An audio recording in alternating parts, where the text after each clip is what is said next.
Sing in me, Muse, and through me tell the story of those people skilled in all ways of contending, the Dragonlords, harried by fate and prophecy, sing of the cities they saw, of the minds they learned of distant peoples, and weathering many bitter nights and days deep in their hearts, while they fought to save their homes and the lives of all Thyleans. Of these adventures, Muse, most sacred of daughters, tell us in our time, lift the great song again. Hello and welcome everybody to Oathsworn, Odyssey the Dragonlords campaign here at TPK Roleplay. I am Turk or Turk Accented, and I have the distinct honor of being your GM for the evening, but I am not alone around this proverbial campfire. I have an amazing group of storytellers with me tonight, and if you would all please introduce yourselves quickly, telling them who you will be playing tonight, what path you walk, and how you're feeling, how your character rather is feeling in this exact moment. Starting with Comrade. Hey, Comrade Crash. I'm playing Leo Dracos, the human paladin, Oath of the Dragonlord, walks the path of the Vanished One. And he is feeling, I think, very, very sad. Up next is Sir Hecla. Hey everybody, it's me, Sir Hecla. Tonight, as per usual, I'm playing Calliope, the Siren College of Epic Poetry bard who walks the path of the Dragon Slayer. Y'all proud of me? I got it that time. In terms of how she's feeling, I don't know, maybe just confused, just generally confused, but also feels the sad vibes. Yeah, I think that's it. Moving on over to HP. I am the last hit point hero, and tonight I will be playing Thrynos, the Siren Sorcerer, walking the path of the demigod. Thrynos is, I think, kind of in the same boat. I don't think Thrynos knows exactly how to feel about what just happened. So far, there's been a lot of kind of family stuff that each of us, or at least two of us, have dealt with in some degree. But hey, at least I, didn't have to kill my family as soon as I saw them. So sorry about that. Heading over to Tony. Hello. I'm Tony. I'm playing Eliana Legie, the High Elf Prophetic Cleric, who walks the path of the Gifted One. She's trying to offer solace.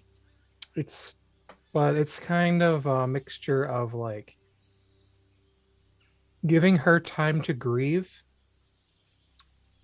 while trying to be there in a silent way, but you gotta give the space. And I'm also just eating the shit out of these Reese's Puffs. So we're gonna go up to Al. Hello, folks. It's Aldabitha playing Ponos, the satyr rogue who is walking the path of the Cursed One, and I guess is just feeling like we did it again. We did all the things that we do in the way that we do them that no one else quite hits. We did it all again. Perfect. And I'll hand on up to Klisi. Yeah, hey guys, I'm Klisi. I am playing Defera Adamos. She is our Medusa Warlock. She is walking the path of the Haunted One? Question mark. Because I always get it wrong. I think it's the Haunted One. I'm pretty sure. I'm like 99.99% sure. And how is Defera feeling? She's wrecked. She'll be fine. We'll figure it out. No big deal. Who knows? I mean, if you weren't haunted before, I'd hope you would be now. Valid. But super valid. Let's jump right back in where we started. Or not, rather. We take a moment to look over a large city, prosperous, economically thriving, militarily powerful. Though the winds are seeming to change as heavy storm clouds absolutely surround this city almost forming a barrier, swirling ever inward. A man in resplendent armor stands at the edge of a balcony overlooking it. Single hand left there, a signet ring of an ancient order, very prevalent on his finger. Behind him, a woman enters. The ease by which she passes the guard suggests a familiarity and importance, but the distance she keeps and her stance suggests that there is much tension between these two. They'll never come, you understand. Not when you merely call them like dogs. The man turns. You may be a god, my queen, but you do not know the hearts of the people. I think you have spent much too long living. They will come because they care, and that is why we will win. Back in the forests, you all are settling down for what is going to probably be your first night in the woods with your retinue of, count them, 1, 2, 3, 4, 5, 6, 7, 8, 9, 10, 11, 12, 13, 14, 15 teenagers in tow. Add on to that a satyr and whatever wildlife seems to be circling about you in a semi-supportive pattern, counting any, that's at least counting all of your living members at the moment. So, what's the plan?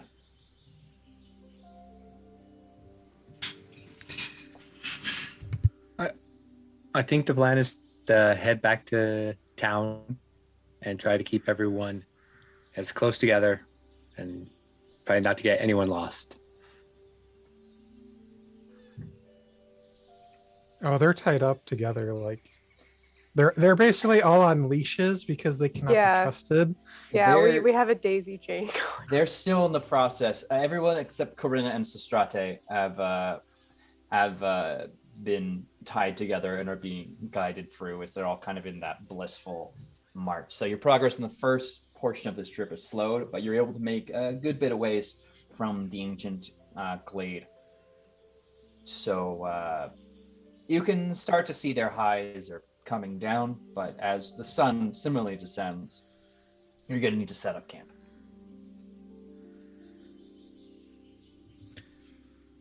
Honestly, I don't look forward to babysitting this evening. True. Also, just question: have we passed the tree that fell yet? Not just yet. Okay. Your progress. You had to bring along a bunch, 13 lackadaisical, slow marching people. Okay. So That's totally fine. Just a note. you sense it's close, though. Your sense of narrative muscle in your brain.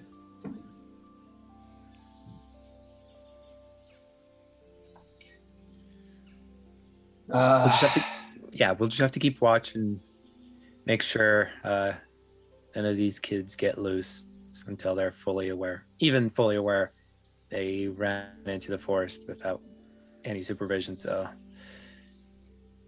You're ever charming and wonderful bardic companion. We could always just tie them off to individual trees. There's plenty to go around. I wish that wasn't such a good idea. Oh, you love it when I'm right. At least until they are lucid again. Yeah, I'd give them a night.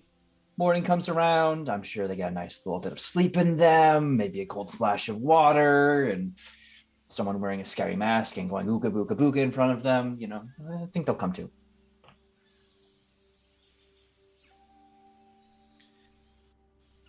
It's a surprisingly good idea. Is that what we're going to do?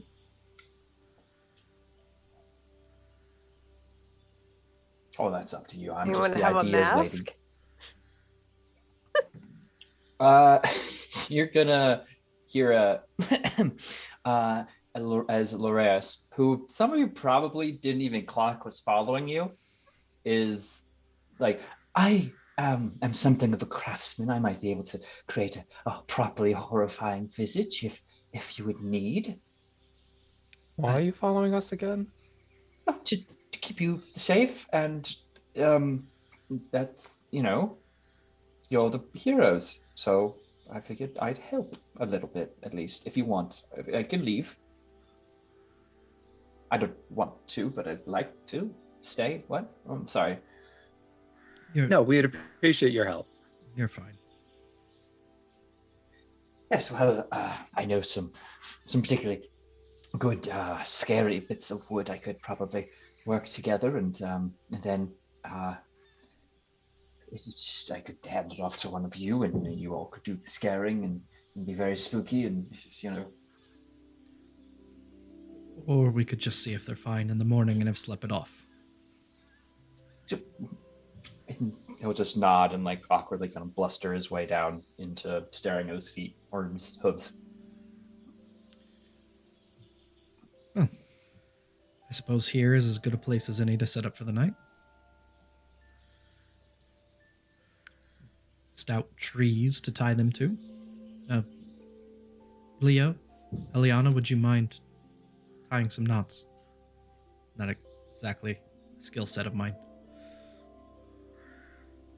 Sure. So we're just tying up all the kids into the trees and stuff? Yeah, they're not putting Okay. up much of a fight, Okay, so cool, it's cool. really just a division of labor rather than rolling, unless you are particularly unskilled at knot work. I mean, this is the correct way to babysit, isn't it? Not in my experience, but It is in mine, Kira calls back as she seems already getting started on some fire material. just kind of mumbles to herself, I'm not surprised. What? You're I said doing you're fine. I said you're doing amazing, sweetie. Oh, you too, sugar. God, I hate this. What did I do to myself? But yeah, after I finish tying up my lot, I think I go check on Defera and see how they're doing.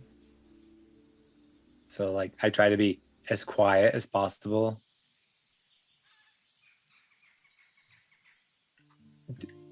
Defera? Sorry, Discord is on streamer mode, and I realized somebody messaged me, and I was not paying any sort of attention. I'm so sorry. What was happening? Heck, messed We were me tying- up. I'm so sorry. I was like, I'm so many things. Tied up some kids to some trees, and we came to check up on you.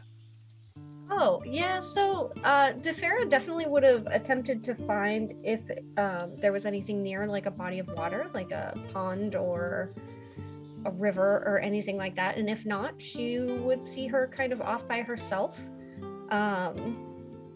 using her water skin to like clean her sister's body off and start doing all of the natural death rites sort of things that she's familiar with. Just as a quick primer for everyone, because obviously death could occur in this setting. You'd want to clean the body off as you've already begun and wash it down with oils and fragrances. Nothing Egyptian with the removal of organs. Simply a funeral pyre and 2 gold coins, or a denomination of your choosing if the situation was truly so distraught. But gold coins are the preferred method of paying it's paying Lutheria's toll. Yeah, so she would have just been prepping all of that, but she would have welcomed a guest if Leo popped over. She wouldn't have been adverse to that. Yeah, I think Leo comes over and offers to assist, and I think just is awkward about it and just like doesn't know how to approach the subject.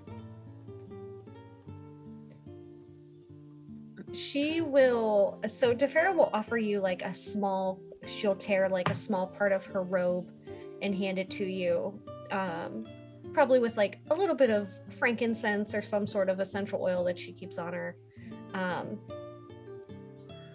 And she'll just say, it's okay. People die. It's what happens. Unfortunately, this one just happens to be a little bit more important to me than most.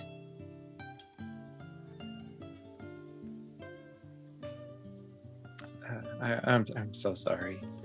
I really tried my best. Yeah, I'm gonna think about that day for a long time, but not because I think we did anything wrong, but just sad about how it all happened. It's unfortunate, the whole thing. Have you ever lost anybody, Leo? Yes. I lost my best friend, my dragon, long time ago. I really hope I haven't lost anyone else, but it's been so long since I've seen any of my family. I'm assuming they're gone too. But my dragon was the one that hurt the most because I was there when she died.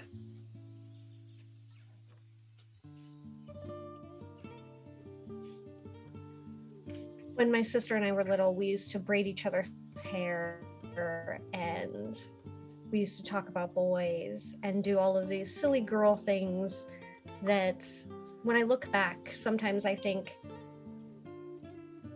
those are the things I'm going to miss the most, probably. What about you? I'd love to hear something good about your dragon.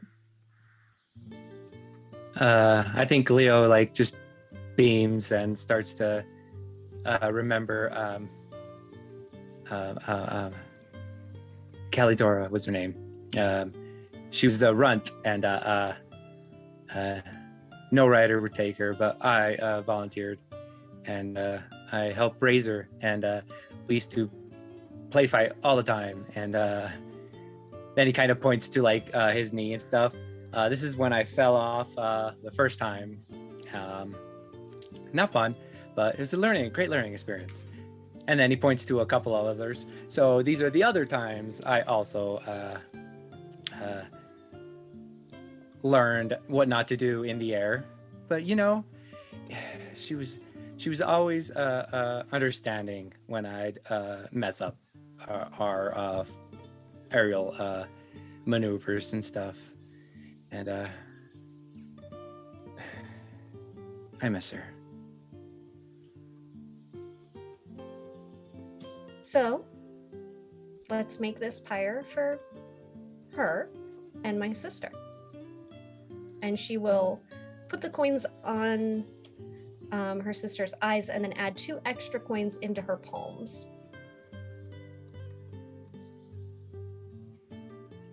And yeah, I think Leo gets really happy and then kind of just closes the palms and stuff.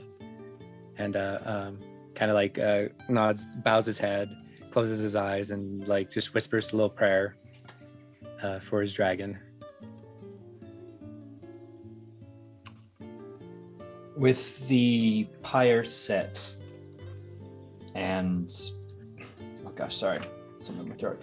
With the pyre set and the proper words spoken in reverence,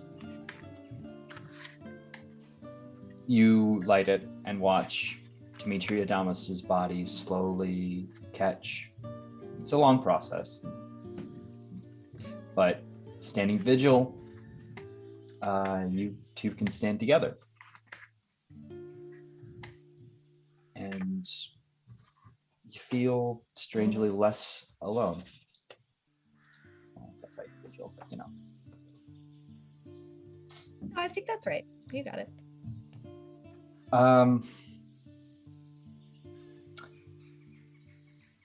Leo, you remember something, words coming to light in your head. And as you look over the body of Demetria and over to Defera, they seem to just come front and center. We shall serve each other in the ways we both require.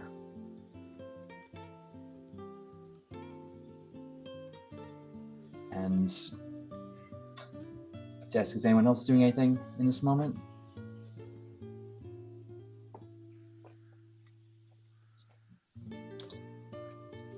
Okay.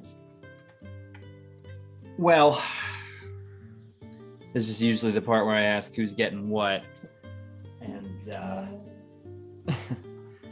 who's getting the fire going. But Kira's handling that, and if you needed a scary mask, Loreas would more than happily sign up. But it seems like, in the absence of the mask creation, he's quite happy to fill in on anyone's role. So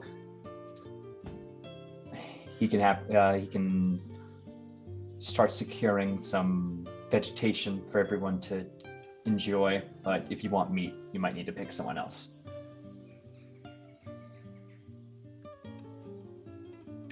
I think it might be a good idea with everyone we have at camp tonight to just stick close and make do for the evening. All right. So there's a few mentions of hungriness, but Loreas is actually able to, I believe, he's able to get some good berry going,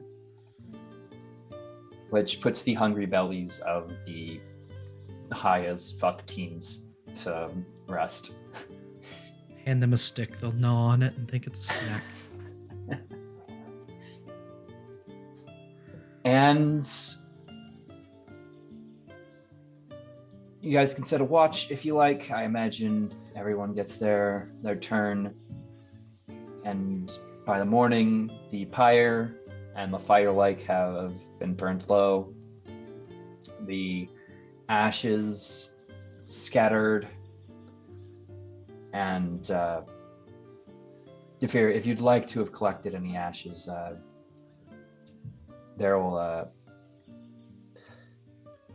it's a simple thing to have a small bit of leather to make into now usually be called a bulla, but it's also kind of customary to just keep it on you in a small pouch. And Kira will hand you a tiny little bag. I kind of bought them as a novelty, honestly, but I mean, who's going to keep anything in that? But I figured if you wanted a bit of improvisation, you can get something nicer when we get back. Oh, this is great. And she'll definitely take it and grab a little bit of ashes. And if there is a tooth, she will grab a tooth. Yep. Sorry, I got concerned for a second, but I understand. Additionally, you also have the other necklace on, your mother's. So will that be sitting alongside it for the moment, or are you just going to carry it? Yes. Okay. Yep.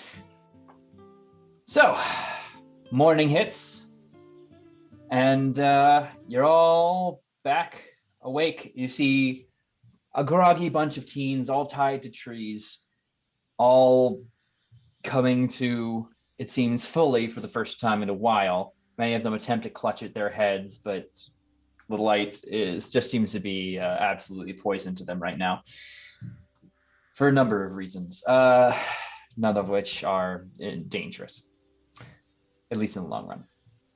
But Corinna will check a few of them. Basilisk, are you okay? Oh my God, my head hurts so bad. Why am I tied to a tree? What the hell happened? What happened to the cave and ice? Oh God, it hurts. She'll turn to you. I think they're sober here. They're not drugged anymore. Well, that's progress. And there's just a kind of collective groaning in response. Well, I hope everyone is awake enough for a little bit of walking. I know that'll excite you all. Are we going to be tied up? Are you Can going you be to trusted to not be? run away from home on a drug-induced binge with strange creatures? I don't think I'm going to do that again. Me neither. And then just the resounding, affirmative. Oh, good, because if you did decide to try to do that, there were going to be consequences. There's consequences right now. Oh, sorry, but it could be much worse. It's like she's about to threaten to just clang on her shield. Oh, no. So if you could all just follow along, I'd just make this a lot easier for everyone. And they all will rise. As I assume you're allowing Corinna to start cutting their bonds. Oh, yeah. Yeah. What was his name? God, it's gonna kill me. Actually, I think I can look at it. Which one? Larius? Yes, Larius. Does he have he has essentially woodworking tools? Yeah, he's got some stuff on him. He seems resourceful at the very least. Could you possibly make almost like a basin? Yeah, of course. How large? Pool? Hand mortar pestle? Something like about yay big. Just like she'll give the dimensions with her hand. It's essentially something that could hold maybe a gallon and a half's worth of water. Like a big bucket. Essentially, but in an open, shallow. Any preference for the style of wood? No, just quickly. No. Oh, yes, of course. Quickly is good. And he'll scamper off and literally just leap over a bush into the tree line. Theranos is going to stand nearby and cast shape water to create a bowl of water without any vessel. Float it over to Eliana. Why did you send him to make a bowl? Because this isn't, and she'll just kind of look at your bowl of water. Because it's a little more permanent than this. Well, we will see how resourceful he can be. So, teenagers in the middle, us on either side. Sounds like a plan. I would remind you, you were also assured by the druids that you encountered, druids and dryad in the grove, that you would have a fairly easy time walking out of here, if not completely unmolested. Better safe than ambushed in the old woods. No, that's fair. So, who's in the front? Probably. I'll take the front.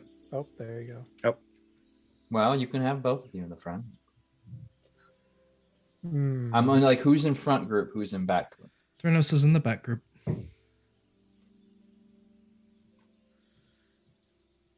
Yeah, Eliana will be up front. okay. Yeah. Defera will be in the With- back group because she will not be moving fast. Sorry, Tony. Keep going. Oh, I was All done. right, we got 4, last 2. Yeah, I'll take back group. Okay. Ponos, where you at? Yeah, be front boy squad. All right, 3 and 3. It's convenient. So you continue to make your way forward. Eventually, it only takes about half an hour, 45 minutes till you hit the remains of the large field where you burned a great number of corpses, and the tree still stands. Of course, the signs of your offering are still somewhat present, though for the most part they've been grown over or washed away. And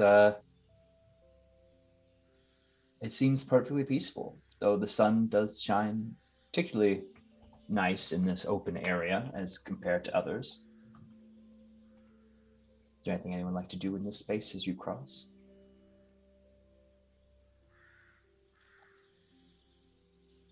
This is what sometimes happens with nights of revelry, children. It goes very poorly.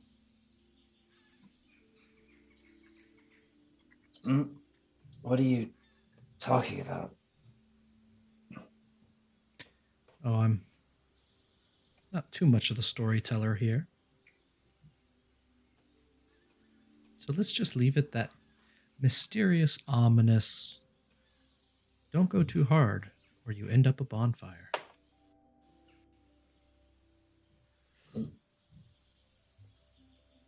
They seem like in a state, not in a state to like ask further questions, but kind of just like nodding along. One of them, actually, so Strate, will be right behind the front group. Is it true you killed the great boar, or was that? Was the boar even real? Sorry, I probably shouldn't be asking questions, but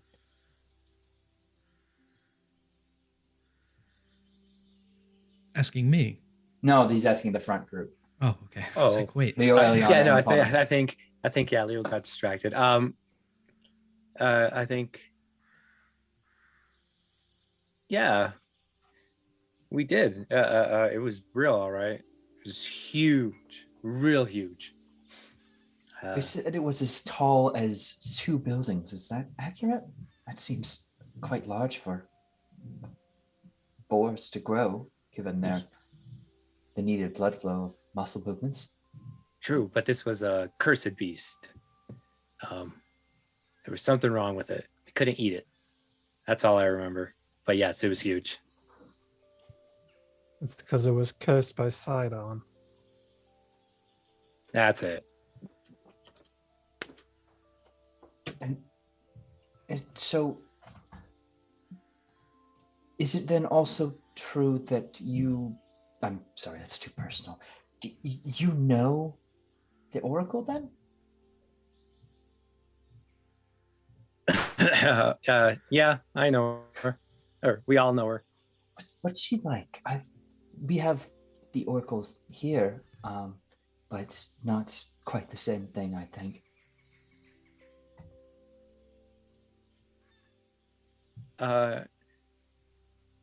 She's a very lovely person, Leo says awkwardly.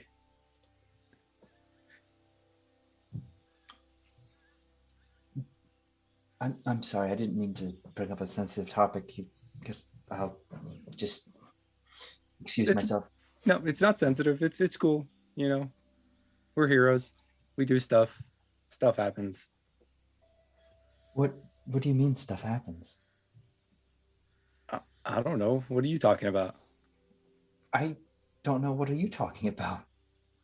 I don't know. What are you talking about? As why Leo gets flustered.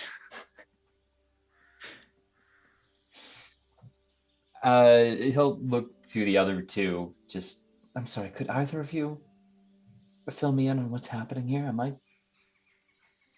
Is this a prank?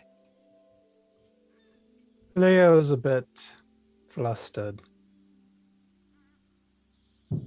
No, I'm not.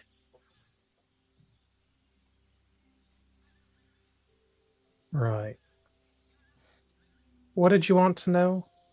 About the Oracle. What's she like? What's her temple like? Is it safe to go there now? It should be. We did clear it from the psychotic Sidon cultist.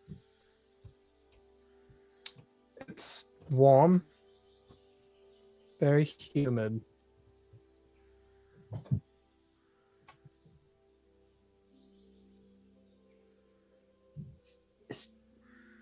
Because of the hot water vents. Oh, that's probably why. See, that makes sense. Well, I suppose I don't have to tell you how they do things in Estoria. I've heard you're from here. Yep. We're very lucky to have you. I was trying to see if I had the gift of prophecy myself for a while, but it didn't quite pan out.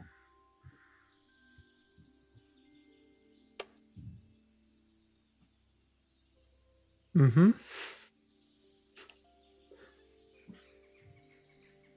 Listen, she does have something else to say, but she ain't saying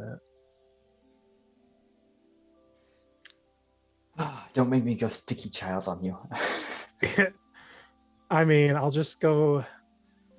Here's my collection of spears. Oops, all death.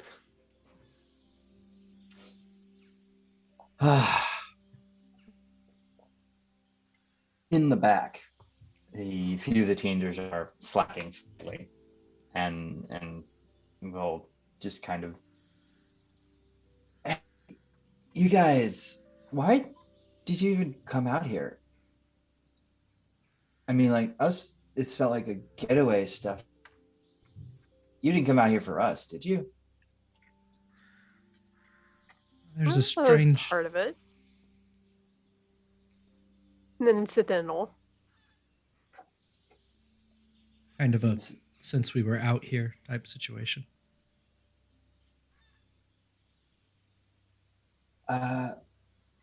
So I guess it's a good thing you rescued us when you did. Did seem to be fortuitous timing. Yeah, no, yeah, it'd be kind of weird if three of us got taken away by her and ritualized or whatever that is. Somebody might even have gotten stabbed on accident if such a thing were to happen. Oh, yeah, man, I hate being stabbed. That's like the worst thing in the world because, we've all been stabbed. It is unpleasant. Have you been stabbed? Been stabbed by some of the people around here. Looks like cautiously around. Just safe around them? Yes. But it's a reminder of how dangerous this place is. It's a good point. Home sounds kind of good right now. Yeah.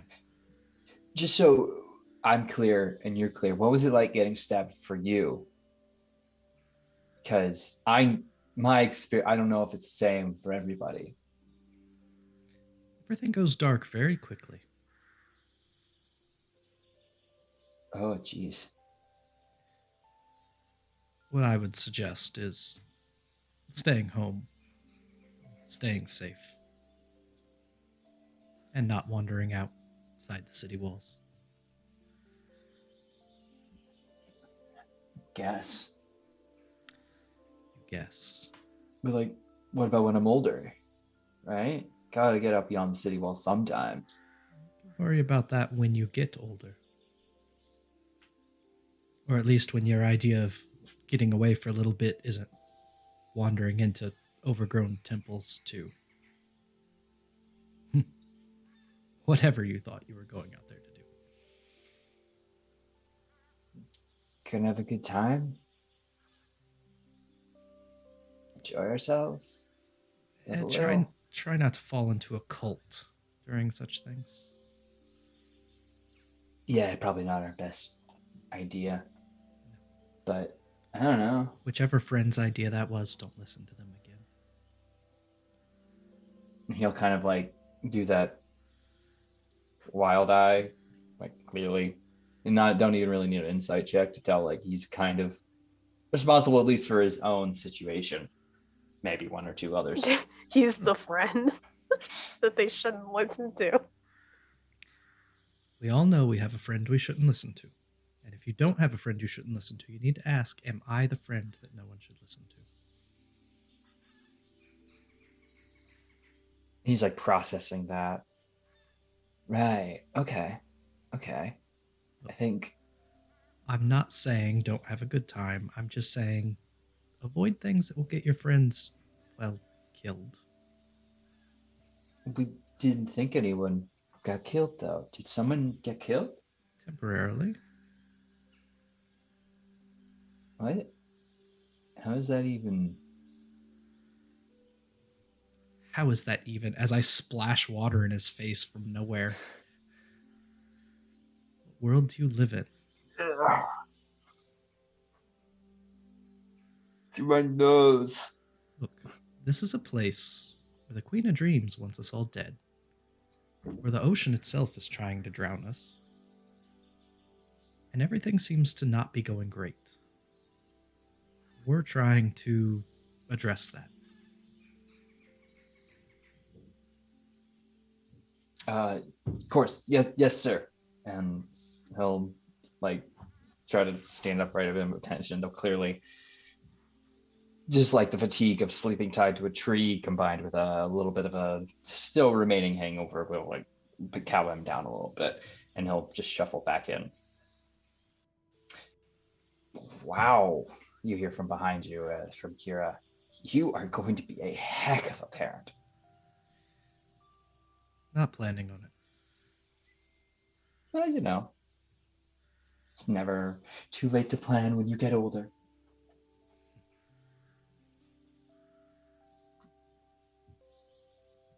How old are you? I'm not much older than all of them, but well, some things age you quite a bit. That's fair. I'm trying to get a read on people, you know, I can never quite tell who's how old. Because I mean, like, Leo, she'll knock her head forward. I mean, technically, he's the oldest out of all of you, but, you know. So I'm just trying to get a read, you know, who's actually older and younger, and the dynamics, you know, dynamics are very important for poetry. Or so I'm told. I suppose in the way most of the folks around here look at things, I came of age a few years ago. I didn't want to leave home, though. It was safe for a long time. Until it wasn't.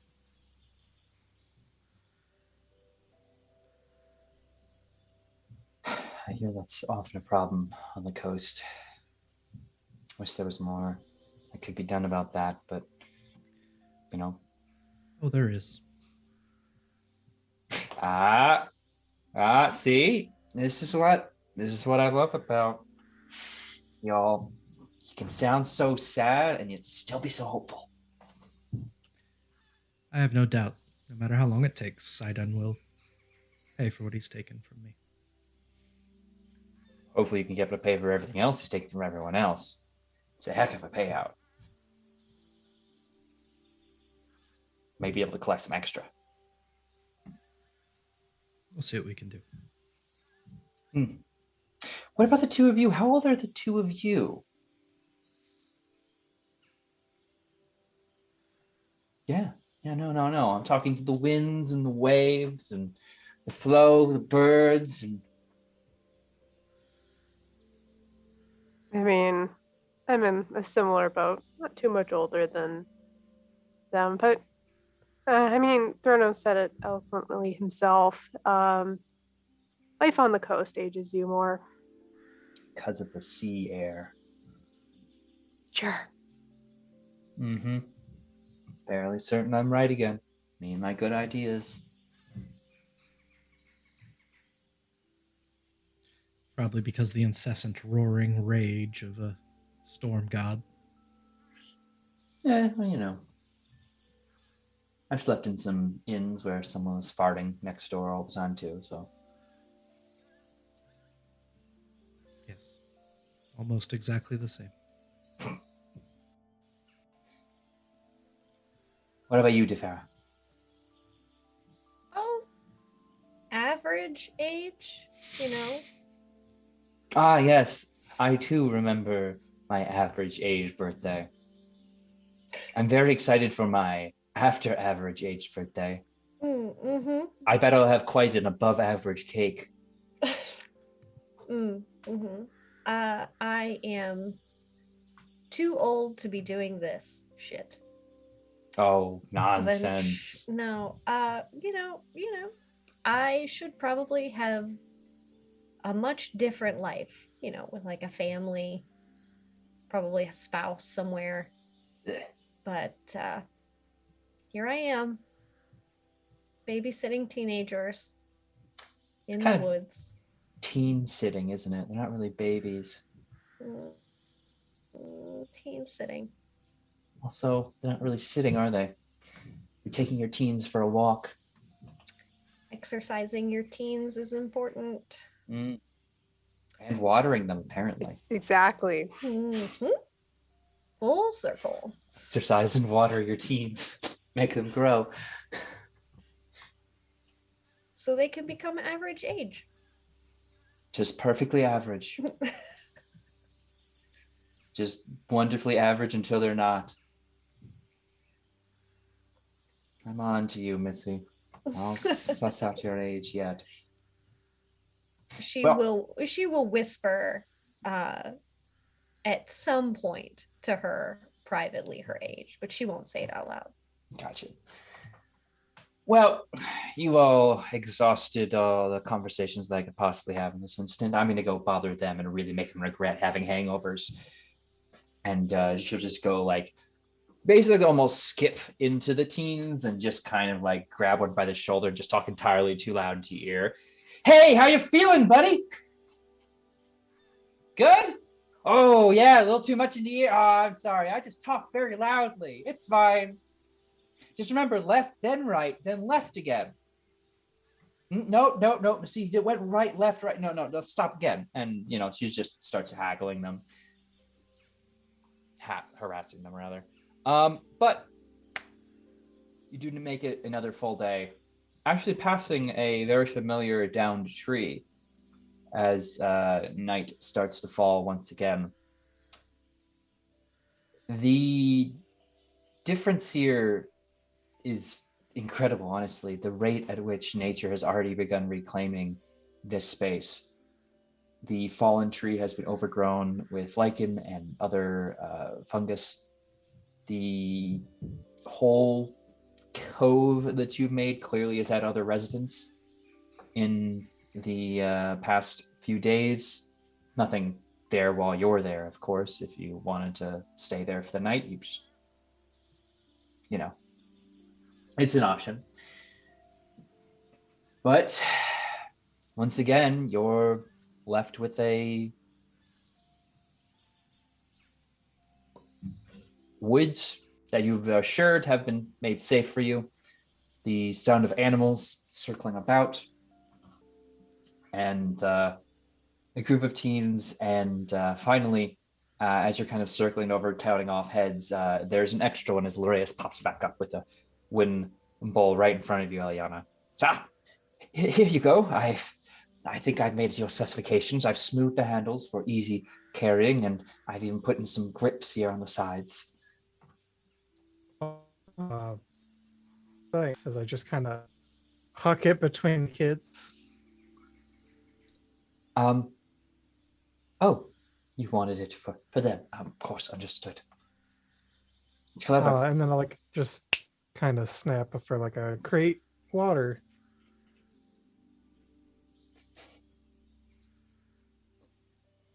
Clean yourselves up.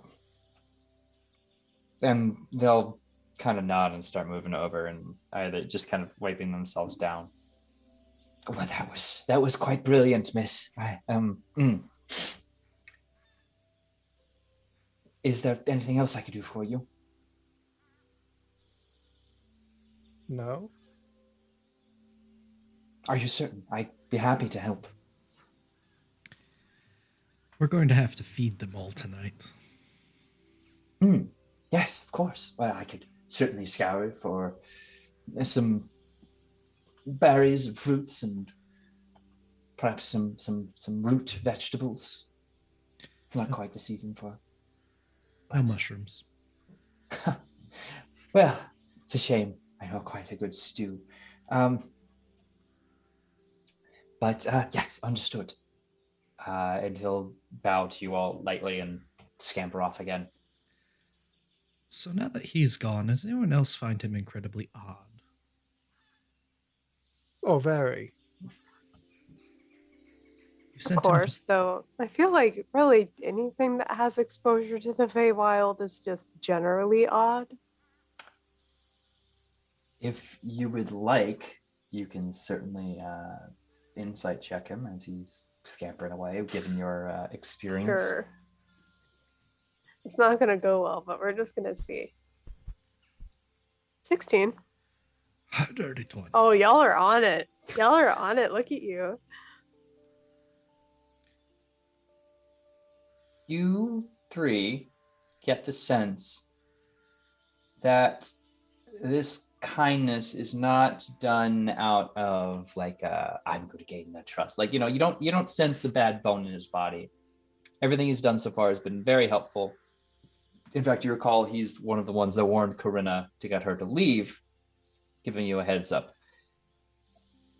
You just get a sense that he's desperately trying to get some leeway into the group and maybe try and impress some of you. Like, in the way he is kind of embarrassed to talk to any of you, it's kind of like a bit of a lovey kind of way, like romantic interest. Oh, he's starstruck. Yeah. Oh, Eliana, you just put out a great sense of radiance. Yeah. And everyone falls for you. Oh, no. I've always gotten the bring all the boys to the yard feeling from you, Eliana. I don't even have milkshakes.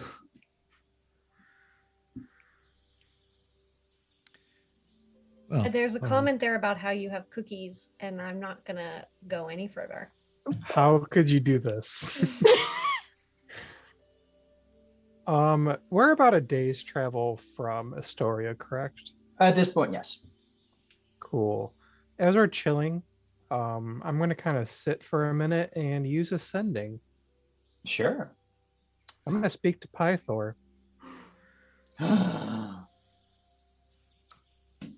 Now, remind me, you just kind of can have a line of communication, or are you sending a message? So it's a 25-word message. Okay. He knows that it's me, and he can respond in kind. It is up to you if he understands the spell to be like, who, what?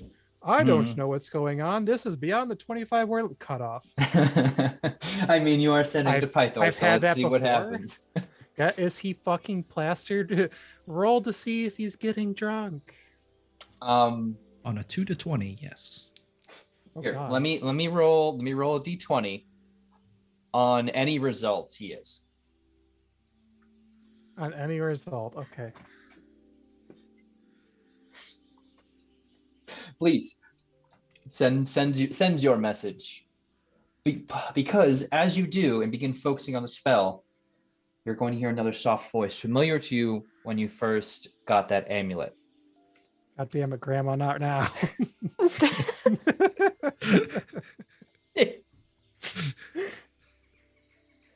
He calls for you, yet labors must be done.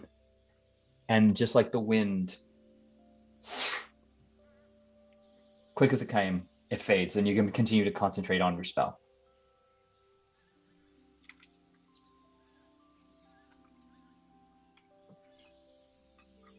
oh, see, Tony's smart. He's typing it out. Okay. Like the chaotic way that everybody else does. I was ready to frantically count Yeah. and not even be close to right. I know. I keep Hell counting yeah, first syllables. try. All 25 letters. Or 25 words. Holy shit. Words. You're gonna hear back. So would you like to read out what you wrote? King Pythor, we are on our way back to Estoria with the teens that wandered into the forest. We will be there, I should say next nightfall. Because obviously it's nightfall now. Mhm. And you get back. What? Sorry. Do grunts count? Grunts count. Grunts count. That's not even a word. It's a sound. I'll be ready when you come back. Yeah.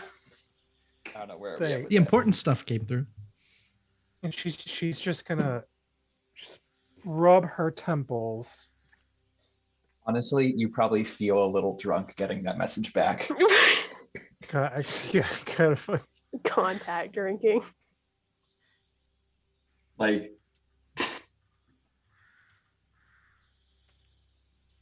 yeah, you return to your senses and message fades.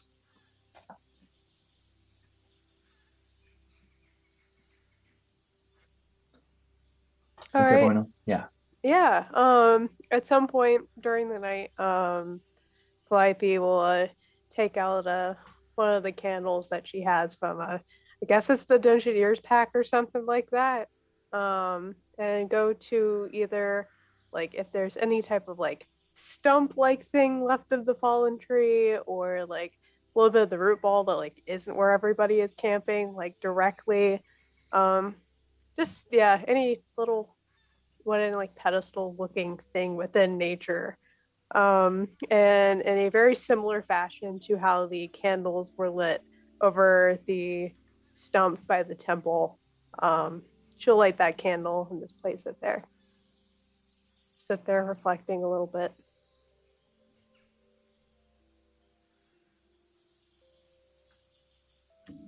Does anyone else join her? Theranos would.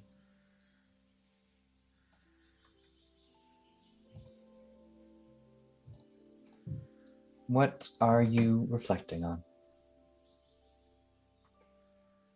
Well, if she sees that that Theranos is there, it's like, does he say anything? Does he walk up and just like, it's just kind of also silently reflecting, or Just stands nearby. okay?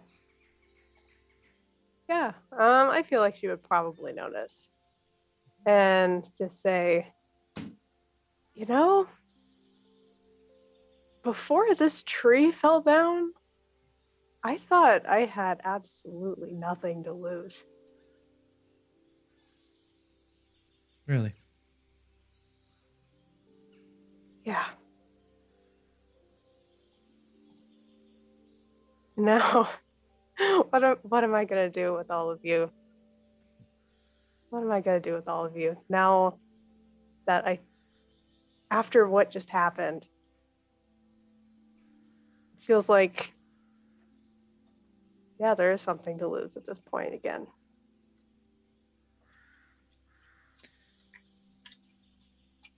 It has been a interesting week and a half or so, hasn't it? It has. To be drawn so close together to those who are strangers.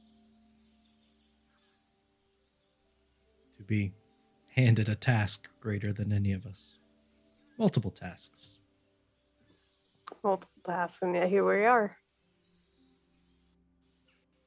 We're at least halfway at this point. Seems like it.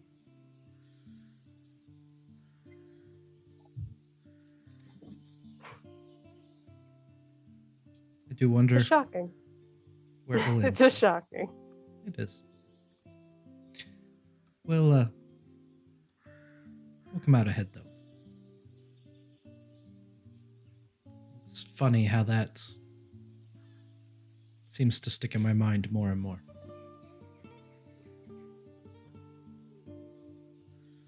I mean, I usually don't feel that way when being stabbed, shot, or otherwise injured, but I do think it'll work out. I think so too. I mean, the odds have been against us how many times? Quite a few in a week and a half. Quite a few. That's all I'm saying. We would have to be incredibly lucky. if something like fate did not exist at this point. Starting to wonder about that. I think that fate is guiding us. The only way I make sense of it too.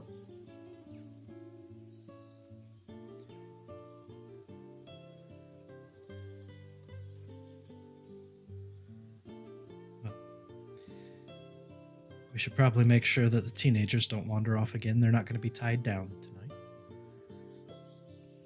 Oh, good to know. And yeah. So head off and make sure you don't have to wrangle any teenagers. No. They're chill. They understand the situation, at least now. What are the rest of you doing? Leo, Ponos, and Devera?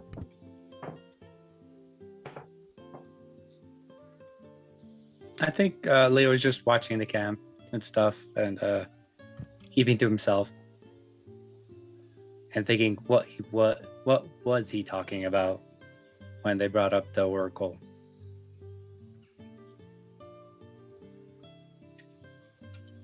What were they talking about?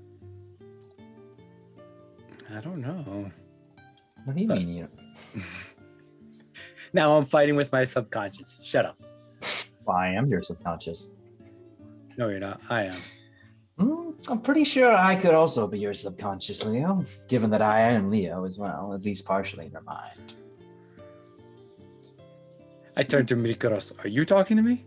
If I was talking to you, there'd be much more conversation about the eggs you failed to gather. Speaking of which, where are they? I don't know. We'll find them. I'm pretty sure they're nearby. And he takes a sniff in the air.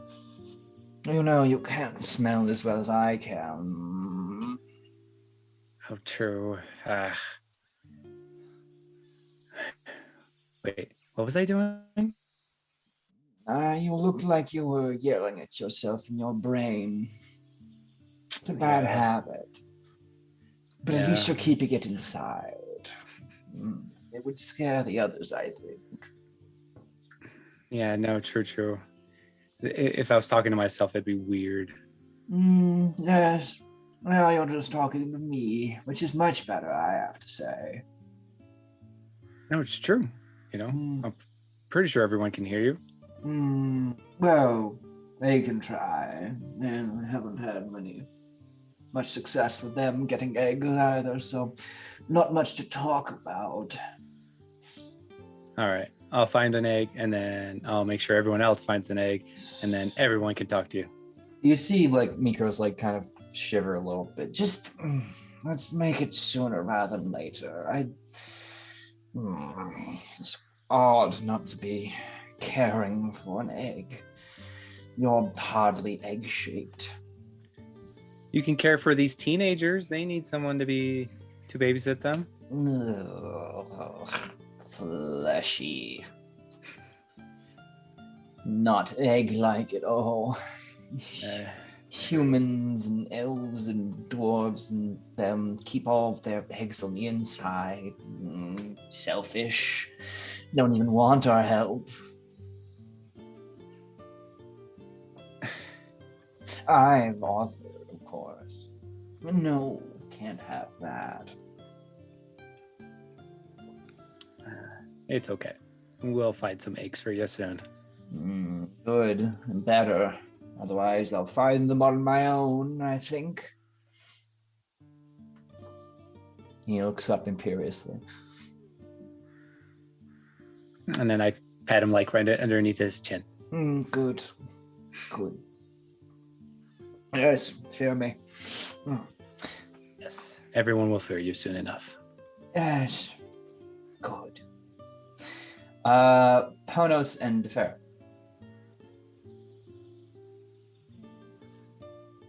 DeFera will just be helping cook whatever vegetables or things that are brought back to camp, making sure the teens are properly watered and that they get the proper nutrition to continue growing. She will also notice that Calliope is at the tree stump. And when she will like attempt to start walking over there, but when she sees Threnos and her like in a conversation, she wouldn't go interrupt. But at some point throughout the night, she would also walk over there and light a candle as well.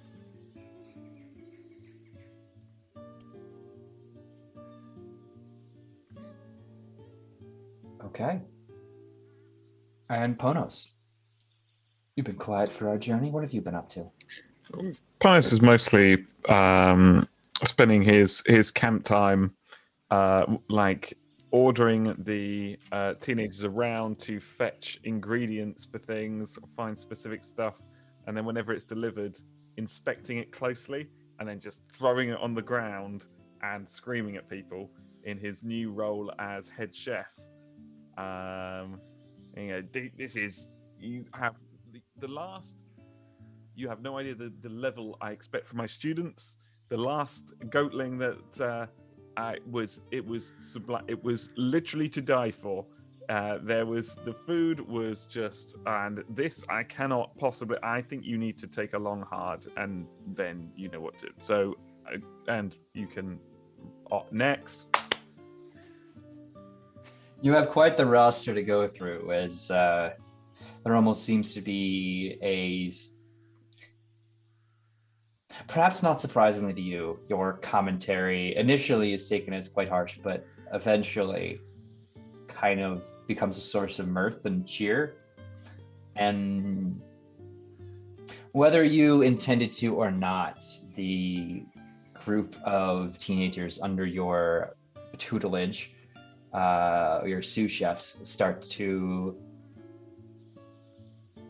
smile a bit more, laughing at each other's misfortunes, but gladly stepping up to take their own drubbings later on. You didn't even know the difference between a truffle and a mushroom. Get the fuck out.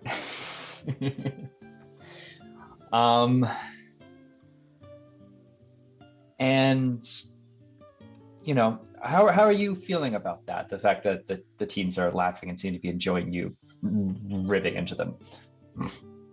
I mean, I'm having a great time. If everyone else is having a great time, that's fine. That's fine. You will probably at one point or another lock eyes with Kira, who will just kind of give you a nod and a wink. You know what you're doing. Yeah, I'm getting dinner ready. I know what you're doing. Absolutely fuck all. I thought that was our plan usually.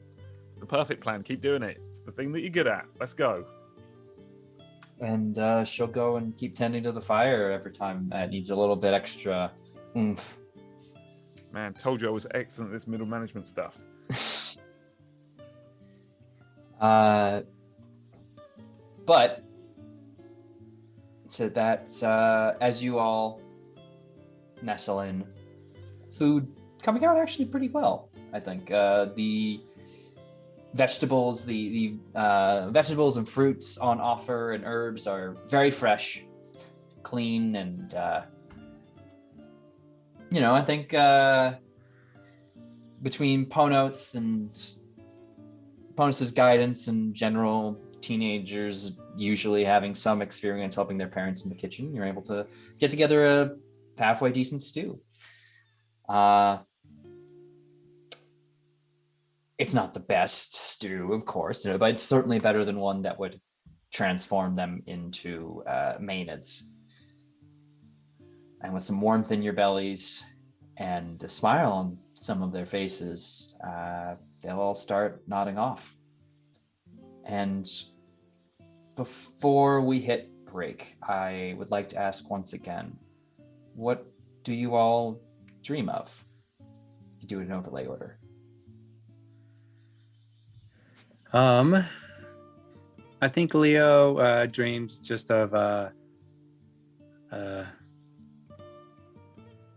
at first of the Oracle and like, oh, she was cool and stuff, but then I think it kind of just goes away and he dreams of his dragon and his parents people he has, his brother, that have he has missed for a very long time, I think. What is a memory you have of your brother? I think when I first joined the order, and he was there proudly watching me in like the ceremony, getting my armor and stuff, and I could see in his face him being so proud of me, and that made Leo just, very happy.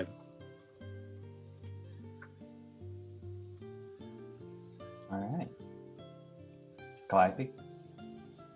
Yeah, I think Calliope has a dream that's like not like necessarily a nightmare, but it's just super fucking weird. Like, those dreams, it's just this strange amalgamation of the most recent events of, just, a day or two prior, having a storm pass by with some very familiar roars that she's heard before being kind of twisted in with the first time she heard them.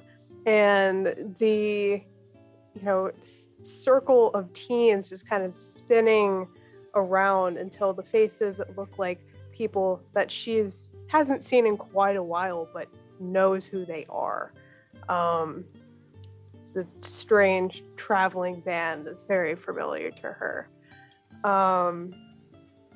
And just, a lot of the similarities just keep amalgamating together. And at some point, like, that squirrel just pops up out of nowhere. Like, it has no relation to anything, but it's just there, and it's weird, and it's creepy, and it's almost a nightmare, but it's not. And it's just, the entire night, just strange. Interesting.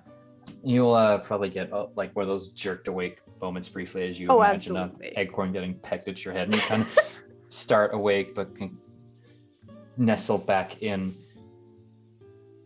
I mean, you mentioned not knowing what you would do if you lost this group now. Is this just a group of friends? Are you adventurers? Why are you still here? Beyond prophecy.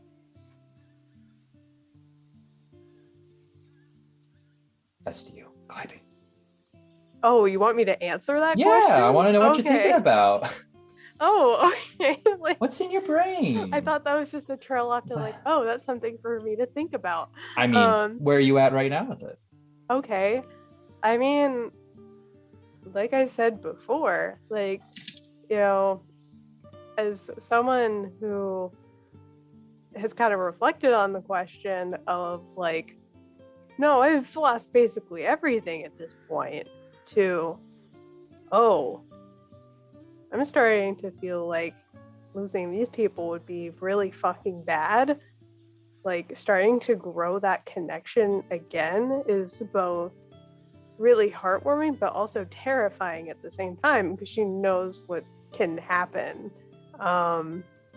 So it's both an extreme peak, but also an extreme trough, is like kind of two parts of a wave at this point. All right. Theranos. Theranos, with all this talk of loss and this worry of losing this new group, Theranos' dream is a dream that he's had more than once before. It's a dream of his mother dancing in the sky during a storm, silhouetted by lightning time and time again.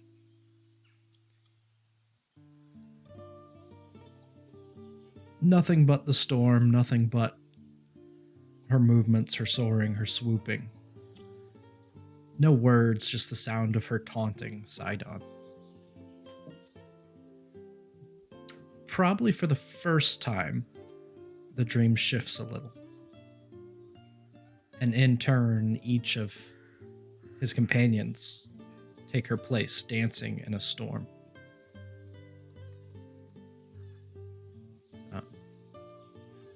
And that's what he wakes up to with a start is the realization that in turn each are dancing in a storm in his dream. And that's obviously a shocking thing to come to. What puts you back to sleep?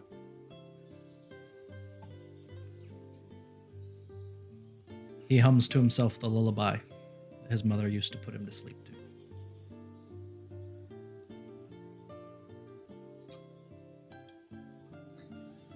Eliana.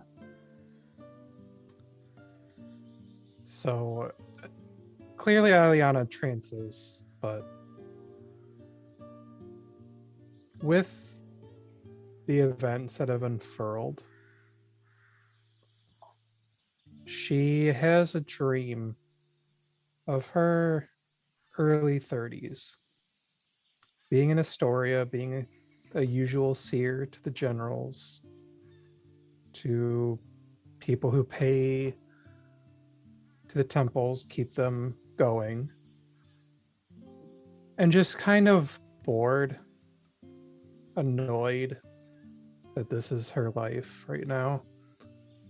And then the dream is like that for a large majority until a familiar figure walks in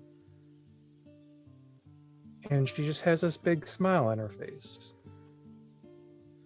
They come in with like a small basket of the, and I'm going to butcher the name of it every time, the amygdalotos? Amygdalotos. Thanks.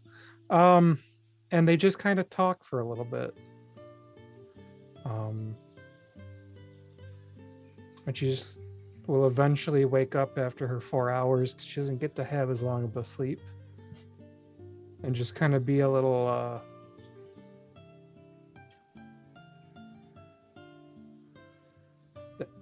good sadness.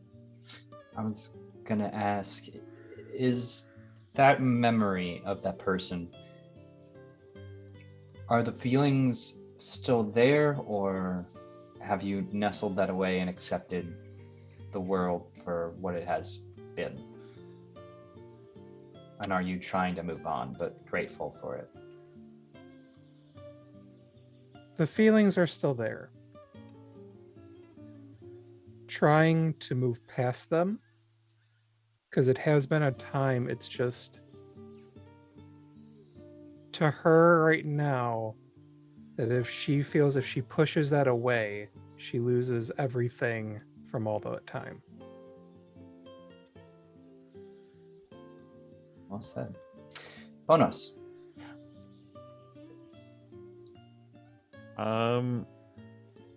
After the sort of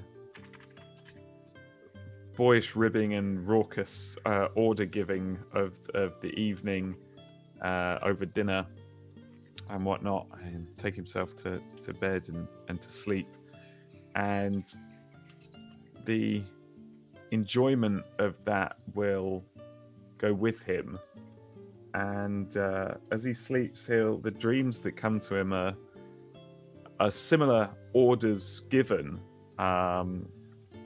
curt, efficient, but on the battlefield, surrounded by men, warriors, friends, and the scene shifts and swirls as he, walks through a camp, a battle camp of pitched tents and collections of arms, and the men are sat outside their tents cooking at fires or reading and talking, playing music on the eve of battle, excited and nervous with that sort of electricity and fervor in the air of looking forward to a good day's work.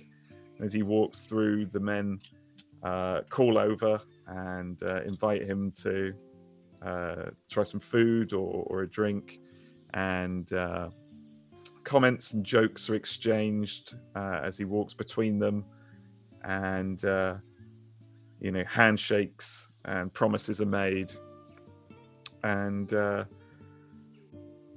eventually he sees a commander at the end of a row of tents in a sort of bronze, a bronze kind of breastplate, a large red cloak slung over one arm, hefting a big full shield in one arm and a spear slung over the shoulder in the other. The spear is turned to its point and stabbed into the ground as the two men give a sort of very warm embrace. And as he pulls back from the embrace, he's back on the battlefield, but this time it's silent. And he's holding the body in his arms as he just lays him on the ground and stands and looks around at this sort of very ashen, sepia tone, desolate desertscape with no one else around, not a sound, alone. Why do you think this happened, do you? The question isn't why did it happen to me? It's why that didn't happen.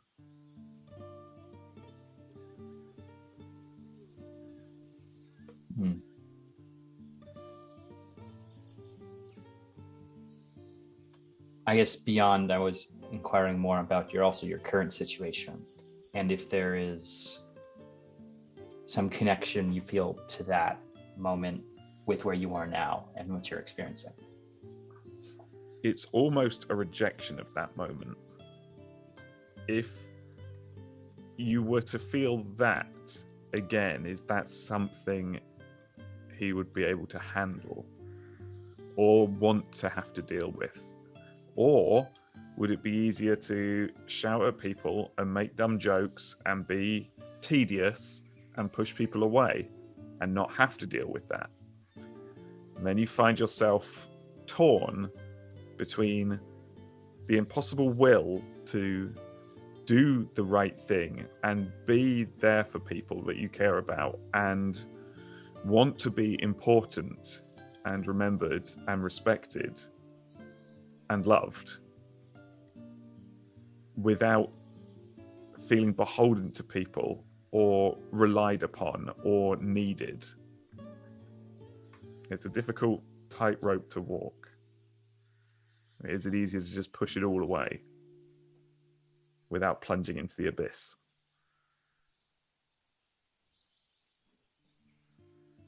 Fair.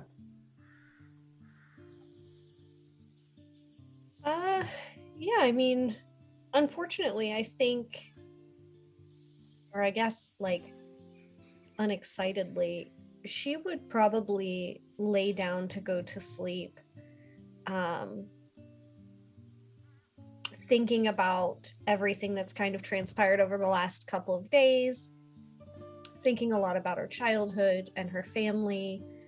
But as she drifts off to sleep, I would say that at this point it has been so much thinking about that her dreams would be probably just darkness.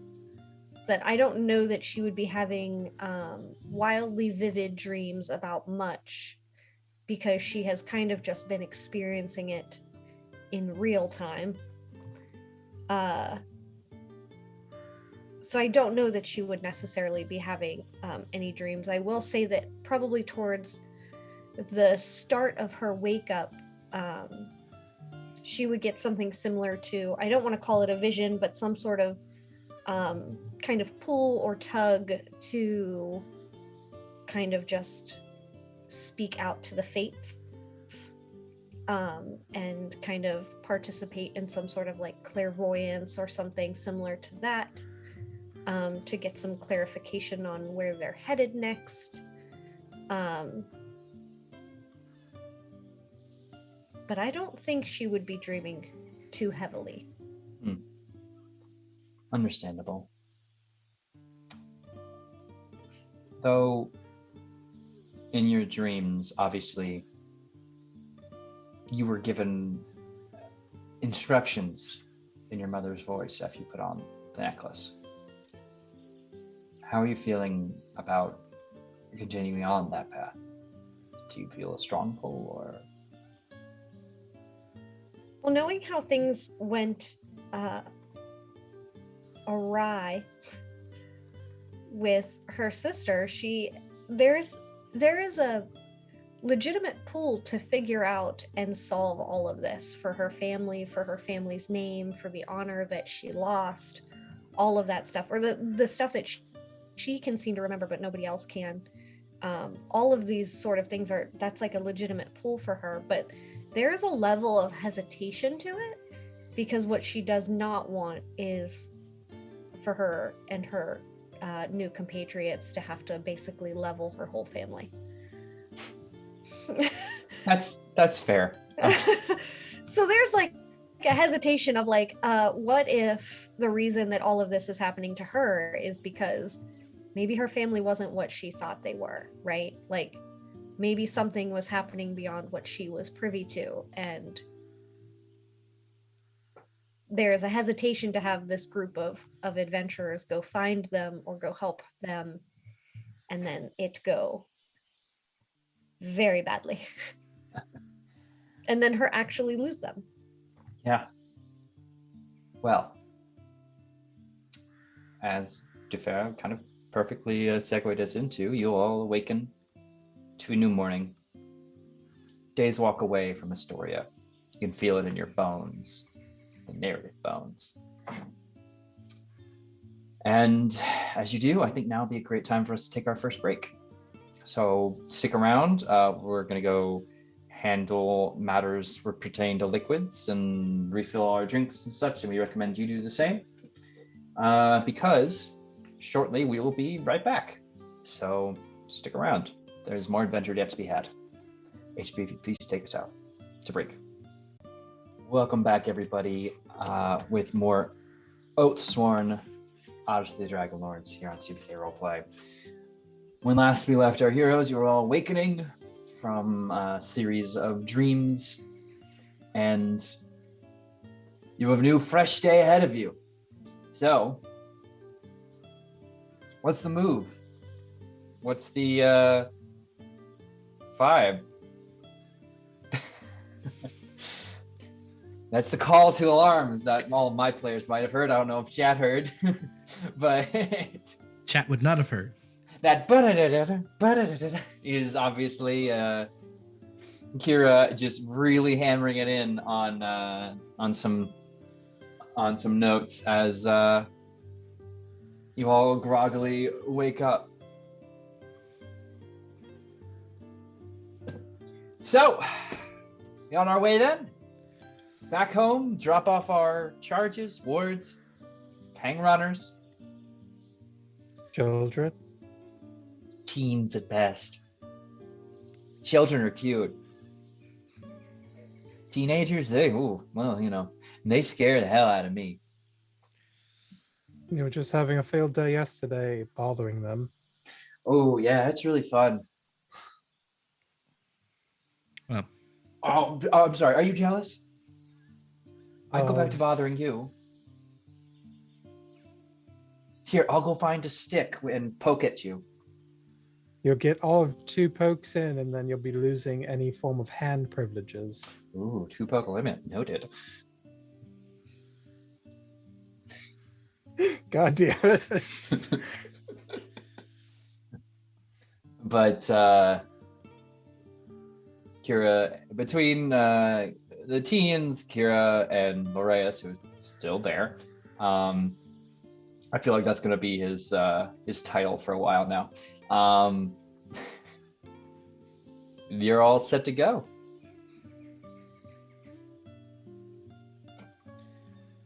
Well, back to town. Yep, let's hurry. I think everyone should be sobered enough that they can pick up the pace. If you do want to pick up the pace and be in a less guarded sense, yeah, you could probably clear there late afternoon. Get on the jog. But I did tell Pythor that we'd be there by nightfall.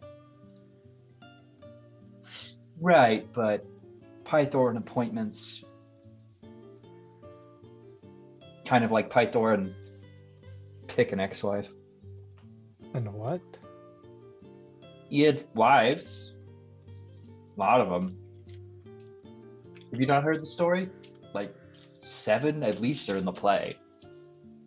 I never really watched the plays, and I don't really get into people's personal lives.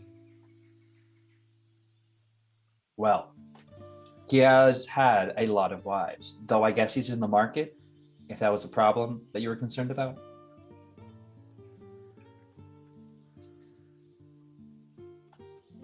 Internally, it is now. Because he did hit on her their first meeting. Yeah. But to be Yeah. fair, he was also just fucking plastered. Has that changed? There have been a few times where he wasn't just drunk as a skunk. So It's early in the morning. listen, that's just gonna have to be the only time I can communicate with him. So, heading off. 100%. Yep.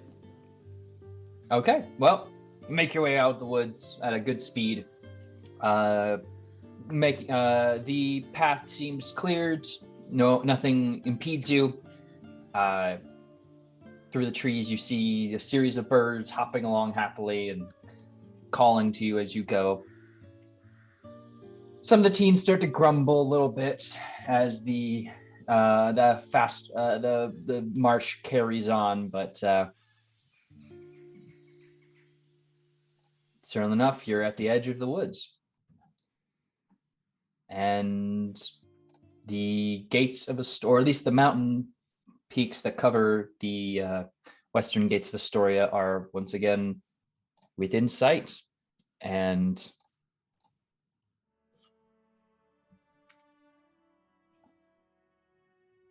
before you can even kind of come to terms with what you're really seeing, Corinna is just going to run.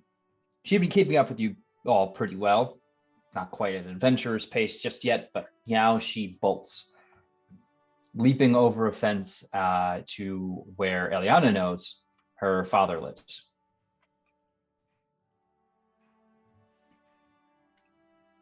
Everyone else takes a moment to catch their breath, though. Well, I hope you all are ready to be yelled at, and hugged, and loved. It's going to be a confusing time. No more confusing than this walk through the woods, sir. Sir, you're out. I'm not sure it was too confusing about a walk in the woods, but It was probably the intoxicated stupor prior to the walk in the woods that they're referring to. it's fair. Well, be good. Bye. Oh, you don't want us to walk in so our parents can shower you with praise? Well, we kind of have to eyeing the horn of Volmitra. Kind of have to attend that. So We ducked out of the last party and have been promised one, so I don't think we'll be able to avoid the next. oh god, it's gonna be double, isn't it? Yes, it is. Yeah. I'm gonna have to try to figure a way around this. No, it's the joys of being a hero. Come on, guys. You may be expected to wear bright, shiny earrings. Do you think I don't wear earrings? I haven't seen you yet. Leave it a mystery. Well, if you all want to start making your way back down, you can very clearly see at the front door of this villa a man that some of you know to be Theracles, Phobos, and Corinna are embracing in a tight hug. And as you go by, he'll raise an arm, not yet letting his daughter go. Hold on a moment, please. I promised you gifts, and I would give them to you. And he sets her there, like, kind of does that thing, like, pat on the shoulders, if to be like, okay, you're there, good. And he turns and heads inside, coming out with a very ornate looking covered item. As he pulls back, you can see it is a javelin with a series of thunderbolts along the tip. This served me well and my family well. I would be honored if you were to carry it. He offers it out to the group. Your daughter is quite the leader. Well, perhaps next time she could follow some of her father's advice and not go off into the woods. But she is a full boss. Suppose we have our ways of getting into trouble and getting out of it. The gift is certainly appreciated. Use it well. We'll be certain it makes it back into your family's hands at the end of all this. Oh, that's more reassurance than I needed, but please, use it as however you see fit. Its return is nothing compared to the return of my child. Our past is well secured, but you have saved my future. And maybe this will be another way to remember that regal past. We'll bear it well. Good. I turn around. Well, not me personally. Someone take this. If you're ever in need of hospitality, my home is open to you all. Phobos, we will not forget this debt until I have to make dinner. And he'll turn and leave y'all to the road. The rest of the teens will continue moving on. And you all continue to move on. Who's getting that javelin?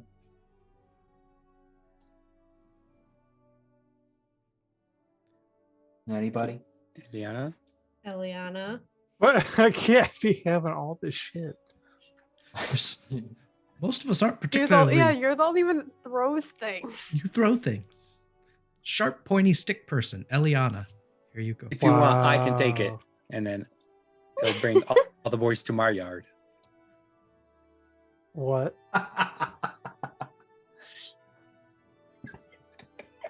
You heard me. I have It's better like than yours.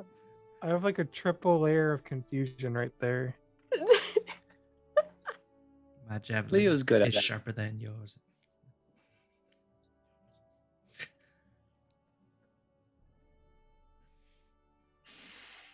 Well,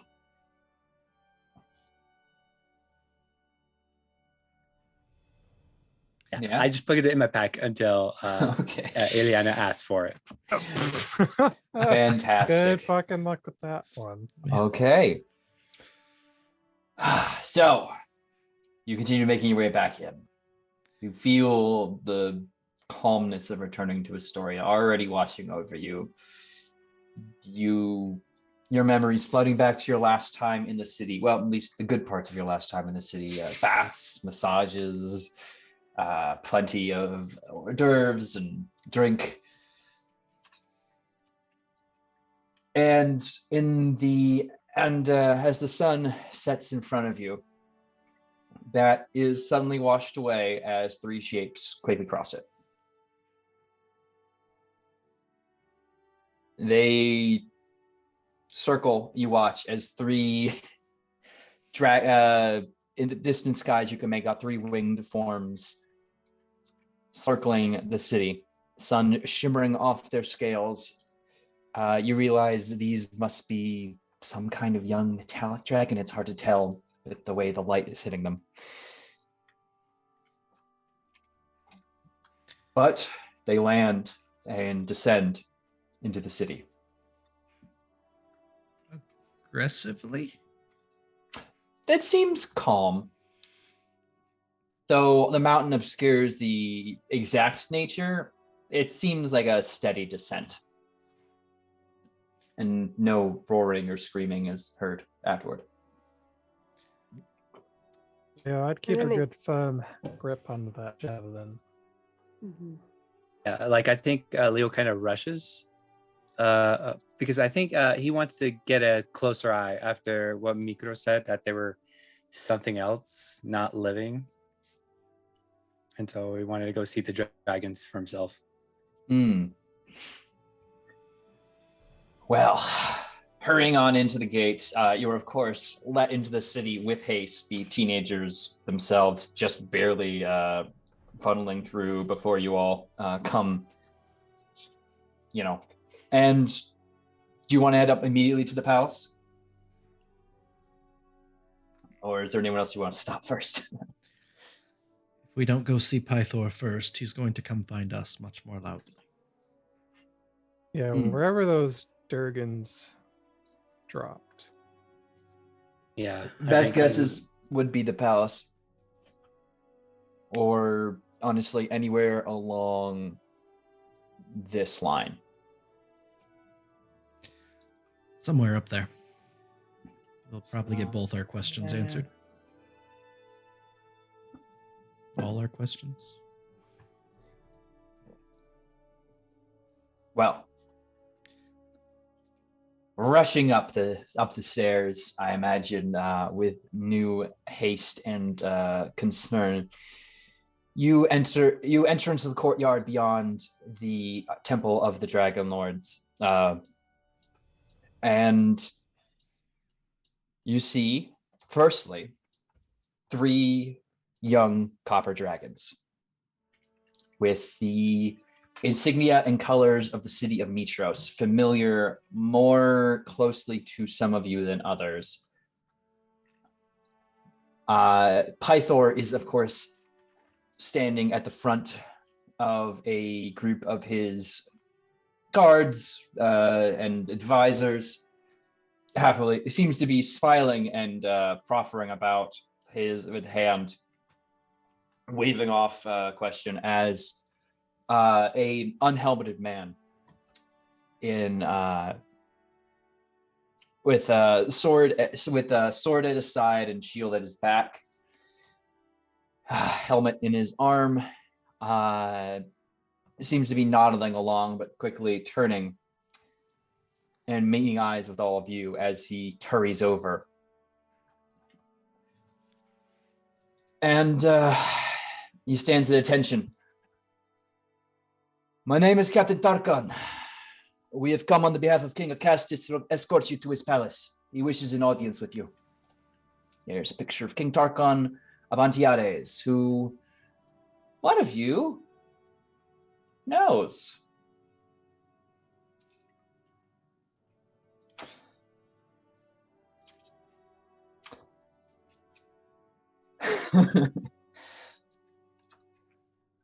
And he looks over all of you, not stopping to really focus on anyone.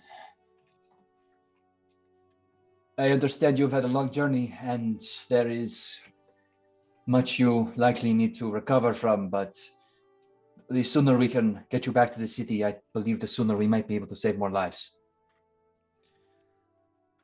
So things are going poorly there, then? Unfortunately, yes. Although the order there is strong, and we have many are growing daily, we cannot fight the winds themselves.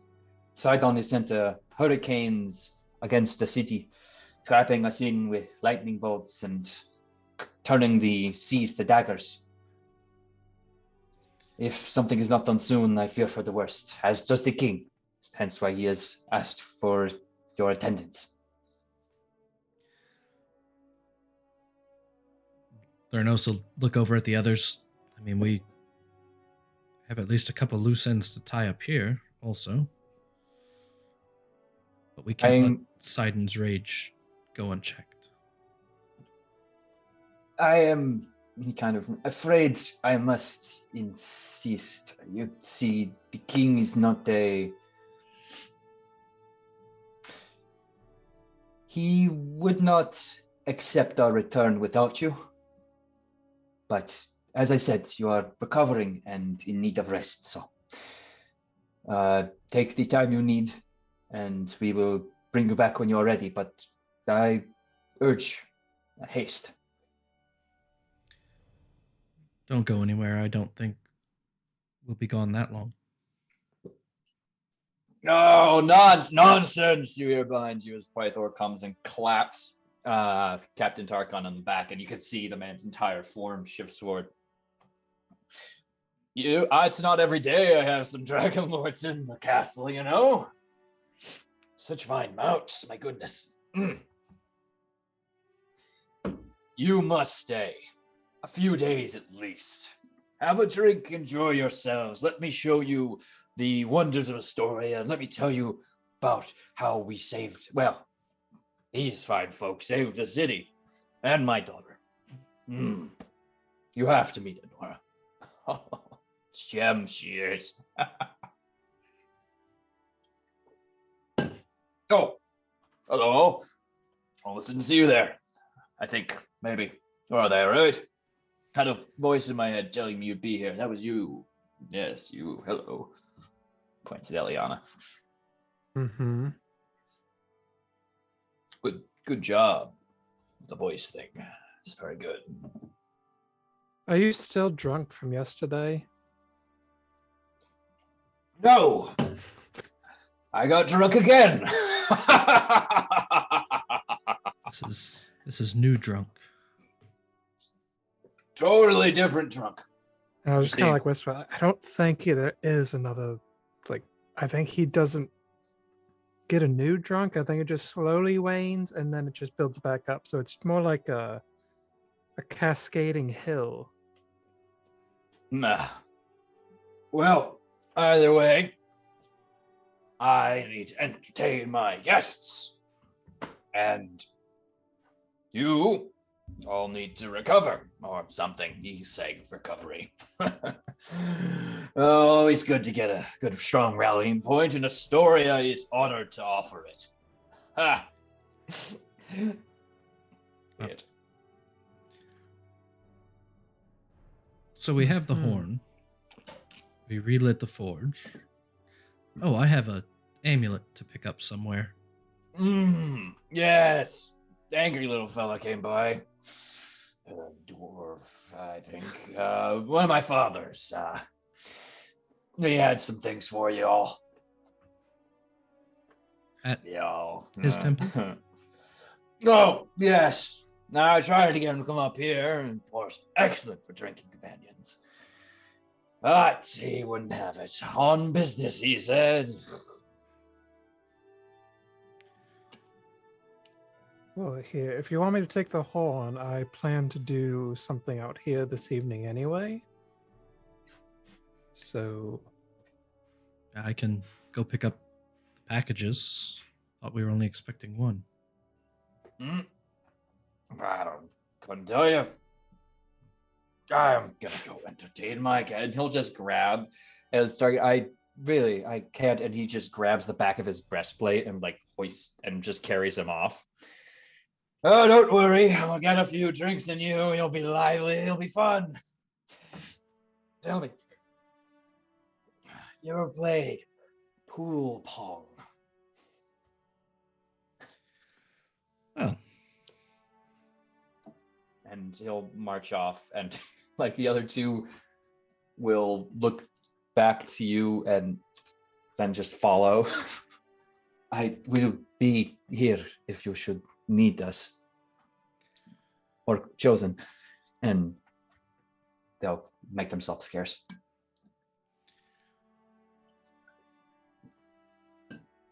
So we have at least one thing to pick up down below. Does anyone need to do anything else? Should we try to get them to sneak out to leave tonight, or are we waiting until tomorrow? I doubt we'll have the ability to sneak out this evening, and they'll probably end up just getting wasted, so... Oh, you'll hear behind you. Pythor, I'd give you yourselves 4 or 5 days before he has to Well, he'd have to actually listen to what they're saying about having to be somewhere else. He'll have to sleep eventually. Maybe. But it doesn't sound like they can leave without you all, so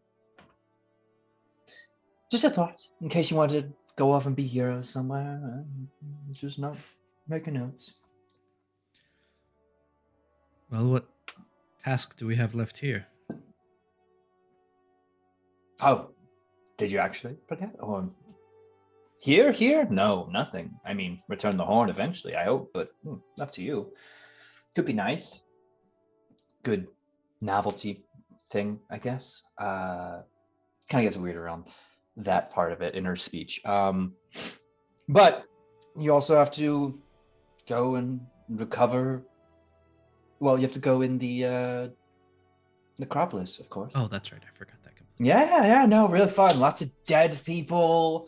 It probably smells great too. Probably best to finish the tasks at hand before we head off elsewhere. Right? Mm-hmm.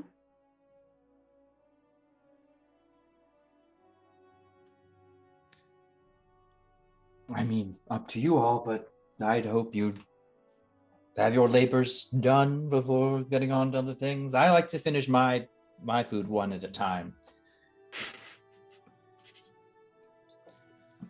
It might fluster and confuse the fates if we bounce around too much, so I'll go get the True. amulet and meet back here for one evening of revelry before heading off to the necropolis. I suppose everyone there's already dead, so there's not a huge hurry. I don't know. I'm dying to get in there myself. You would have to be. Well, let's avoid you all dying then. Well, I'll be back shortly. Theranos will start walking towards the Forge Temple. Okay. Yeah, the temple, Vulcan's Santa's temple. place. It's Well, Vulcan's, it's not Santa. It's Vulcan's workshop. And everyone else, what's your heading?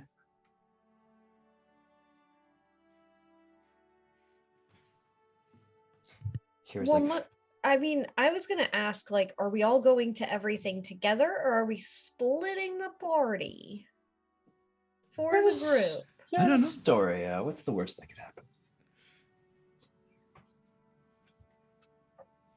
What's everyone's hot take? Are we splitting the party?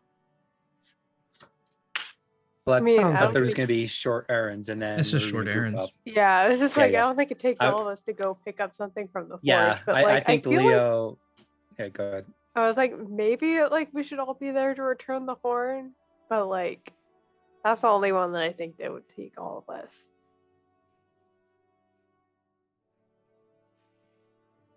I think didn't we already drink out of it, right? You did. You got a vision of being on a ship, holding a strange device in your hand. It was a big boat. Big boat. DeFero would probably figure out where they were sleeping or resting and wait till everyone was done with errands. She probably would not necessarily, unless we were all sticking together. I'm fine What? with just get it and come back and Hmm. 2-sentence segue and we'll go drop off the horn. Oh, 2 sentences. What do you take me for? We're just Yeah, and, offering the possibility, not the prescription. Yeah, Leo would pretend to go somewhere, but then turn back and just try to get close to the dragons and just inspect them, check them out. Hmm. They look at you as you approach, and do you speak Draconic? Ooh. Why would I it would be hope do not. so. painfully? Mm. Of course, Leo doesn't. Oh, that sucks.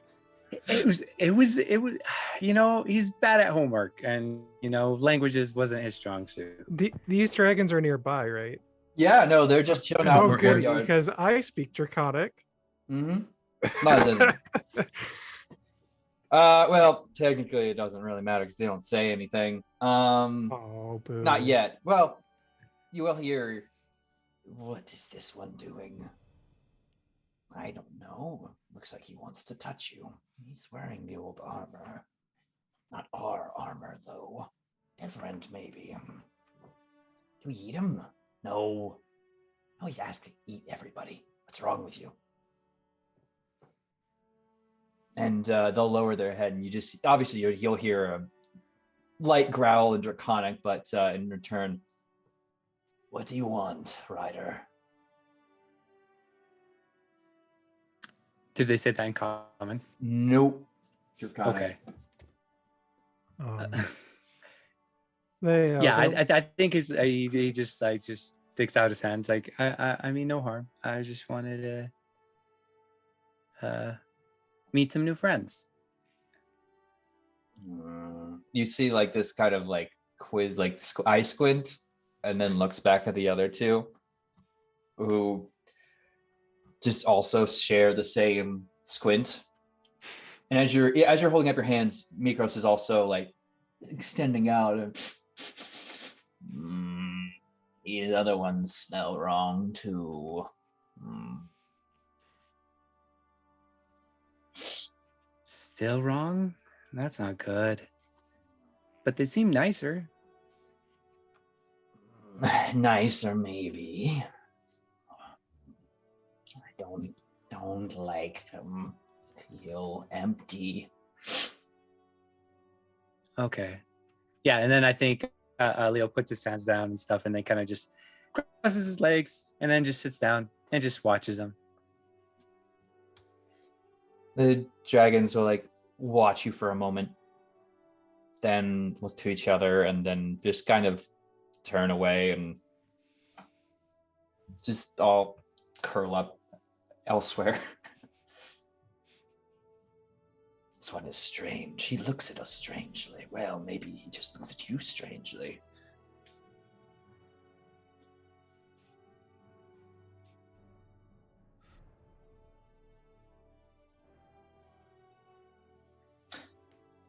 So, anyone else?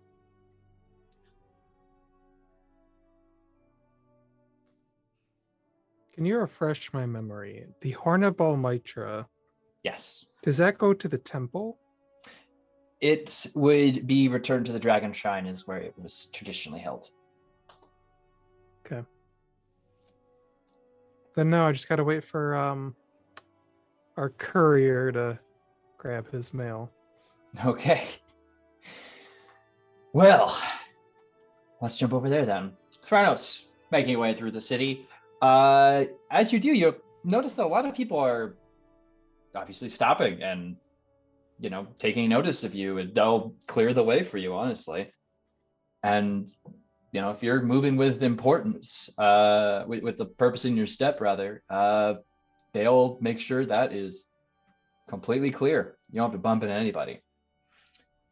And you reach the smoky and hot furnaces of Vulcan's Hall. Just gonna head right in. Door is... Yep. Okay, you're hit with that initial blast of heat, but you're used to it by now. You were literally in a much worse forge situation not a few short days ago.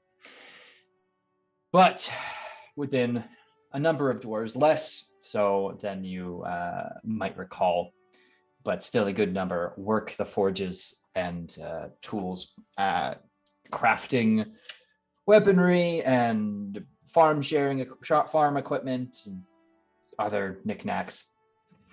Though one of them turns to you. Sorry, you're the one. Put in that order at the Mithril Mines. I'm the one. Good. All right, got it over here. Come on.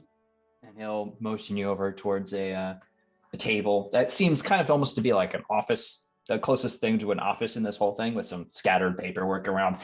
All right, let's see here. You got your amulet of health, scribed and runed and marked, and he'll smack that on the table. It's finely crafted, glittering with the mithril and adamantine metals interwoven with a red runic markings throughout the center that seem to pulse like lava heat itself. Should keep you up and alive. No lot of people like to hear that. That would be nice.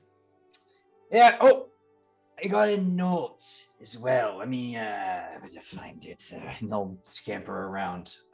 Something about the thing. Ah, yeah, here it is. And he just reaches into a pocket rather than on the table. Yep. And he hands over a small scroll. Oh, there's from the boss. Sure. I'll unroll it and take a look. It says, well, it's not flowery in its language, and the script is honestly almost looks like it's scratched on. But just things I need for something you might like. Number 1, the work of a Gigan. Don't ask why. Number 2, grave dust of Dragonlords past. Don't ask why. Number 3, scales of a dragon. Don't ask why. Number 4, a medal from beyond this land. Any of them will do. Don't ask why. This is the entirety of the message. Yeah, that's pretty clear to me. He's got something he's brewing up. Had one of his ideas, you know? Well, it seems like I don't know. Oh, you should know. It's much better when you do know these things. You know, if only there were a way to ask. Well, you come up with it and let me know. Will do. Is there anything else waiting for us, or was that it? That's about it. None of you else put in any orders. I didn't think so, but, you know, Pythor gets confused sometimes. Well, I did tell him some other stuff was there, just get him to send you down here faster. I know it's important. I was told it's important, so it's important. Something about helping yous win. Well, wonderful. Making something useful out of the hammer for once. I don't know. Confusing sort of thing. That would be nice. Well, I'm gonna get back to it. Sounds like a good idea. All right. Thank you for your work. Oh, yeah, you're welcome. There's no cold diet on me. It's a hell of a thing to wipe blood off an amulet of health. As soon as Thranos puts it on, he almost looks twice as lively. Fantastic. I do feel much better already. Good. You better. Yes. I do wish it was a little blue, though, instead of red.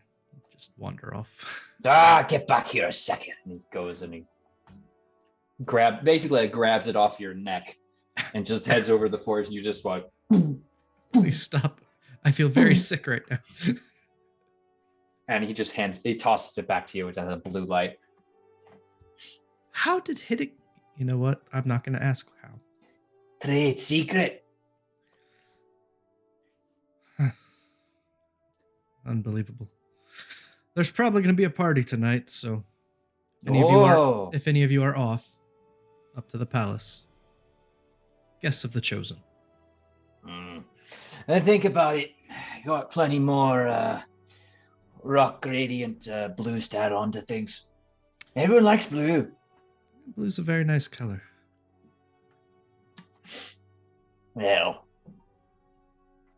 nothing wrong with a good red or a green every now and again. And complain about blue.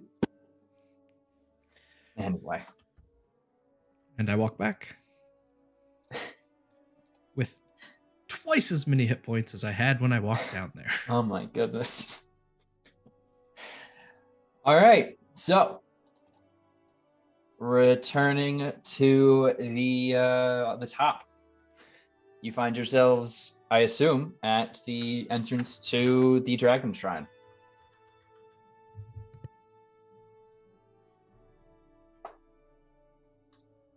Yeah? No? Bad? Oh, you all waited for me to get back. Thank you. Of course. Let's see what happens when we return a horn. And heading in, it's not a particularly large shrine, not very well guarded either, but heading in, you once again get that smell of incense and see Aesop, the keeper, stand at attention. Ah, you've all returned. Excellent. I'm glad to see you back. And you've brought good news, I hope, beyond the return of the youths. Got the horn back. Oh, excellent. May I see? Have you drank from it yet? Yep. Good. Now, I don't want to ask what you saw, because I might not be able to interpret it correctly, but I do have a favor to ask of you for the horn's future.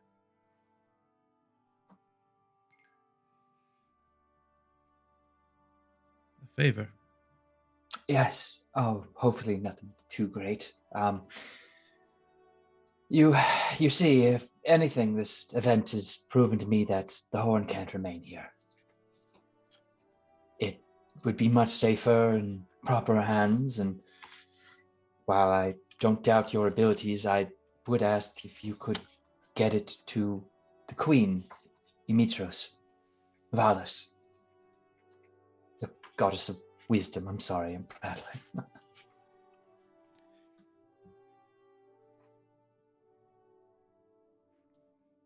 I mean, it seems like we're heading that way anyway. Good. Yes, I heard from some runners that King Acastus has sent word for you all. I would just urge caution.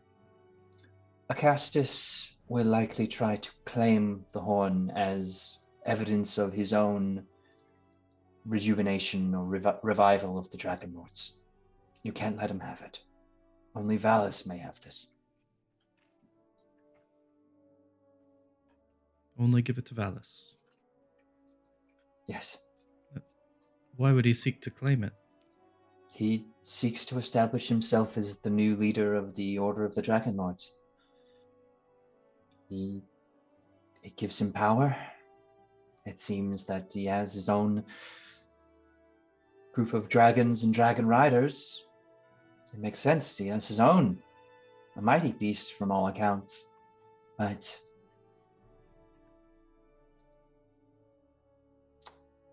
he's a cunning man.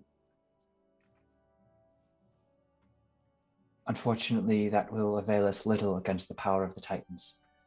This is not an age that demands crafty politicians or charismatic kings. We need heroes and great warriors. No more, no less. If it came down to it, I know King Acastus would fail. And he would drag the city, in fact, perhaps all of Thylea down with him in his arrogance.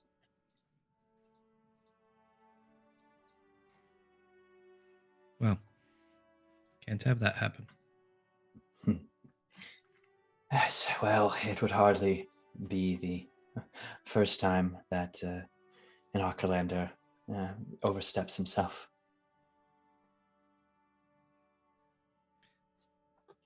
He's part of that lineage then. Yes, they tend to stick around. Our city here was run by one up until he went mad and Pythor replaced him.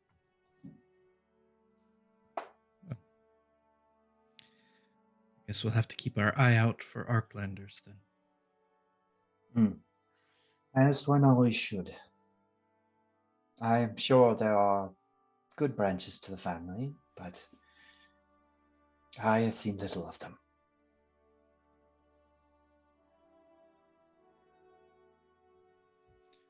Oh, no reason we can't take it with us. Good. Thank you. I hope it served you all well.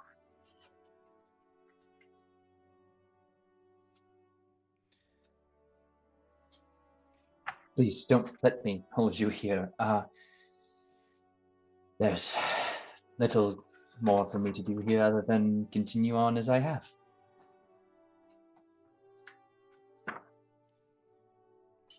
Oh, so be it then.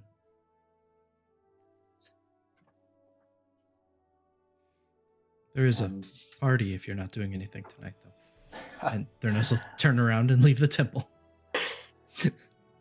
Thank you.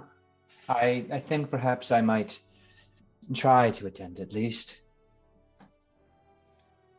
Yeah. Like it or not, sometimes you have to show up to these things. Yes, well, it might be enjoyable to go to a party with Dragonlords once again.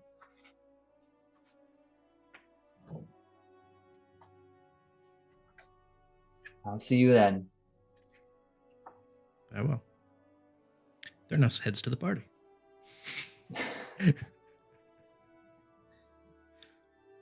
Okay. Anyone else?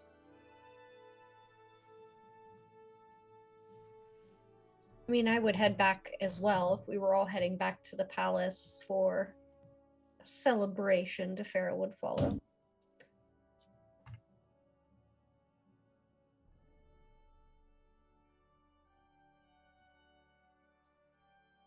Anyone else? I think since we're inviting everyone to this party, I would go home to get mom and dad. To Liliana's What and the? ask Wait, them hold if- up. Hold the fuck up. Hold the fuck up. Did you just say you're going home and then continue that with I'm grabbing Eliana's parents? Like, Yeah. Slip of the tongue. I'm sorry. I meant to Eliana's house to pick up the folks and let them know that we have returned The successfully. folks? Mom and pap.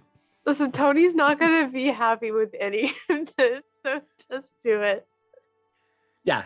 And so I was like, hey, there's a party and celebration for Eliana and her great achievements, and I think she would love it if you guys were there for us. Of course. We'd be happy to. Tell them to bring her nice earrings. Oh yeah, and then does she wear earrings? Yes. Naturally. Okay. You all need Naturally. somewhere to rest for a moment, change into something that's not armor. No, I guess we were just gonna go party. We're just on a strict deadline. I suppose so. Don't wear yourselves out, though. No, never. And then Well. yeah, like he kind of waits for them and like all giddy. Oh, we're coming with you now. We were going to change. Yeah, into, the party's starting soon. we have to change into something less casual. No worries, I can wait. Okay.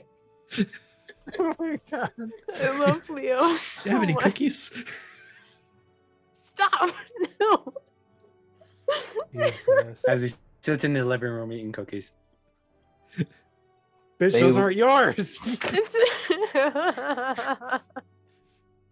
Well, they'll appear wearing formal togas and dresses, respectively. And we're prepared. So lead on, I suppose. Yes, I will escort you there myself. And we head up. Okay. Leo is going to grab Eliana's parents / his parental figures. You all have a moment before the party really would get into full swing. Even if even a spur of the moment Pythor get together, take some logistical hoops. But the palace is obviously well stocked, so it's not an uncommon occurrence. However, what are you all doing in preparation?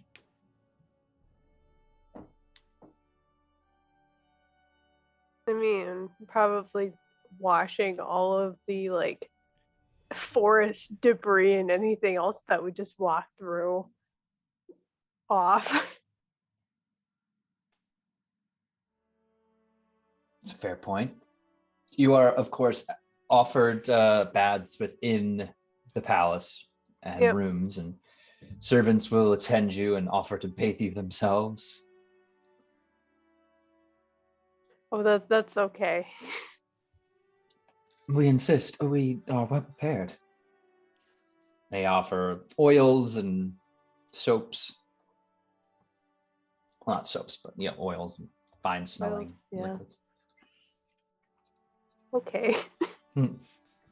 And they will just pamper you, cleaning off the world, and you just come out smelling so nice and clean. And what they offer you a variety of scents for you to choose, and will happily kind of almost massage it into you. Very nice. And they also will offer to dress you then with they bring out a variety of dresses and shawls. We could have someone do up your hair as well. Oh, that's okay. I usually keep it down. Understood. And you'll have the full run, and the same will go for anyone who chooses to prepare in the palace. They'll be offered any pampering and cleaning and dressing as they like. Looks like a no from Ponos.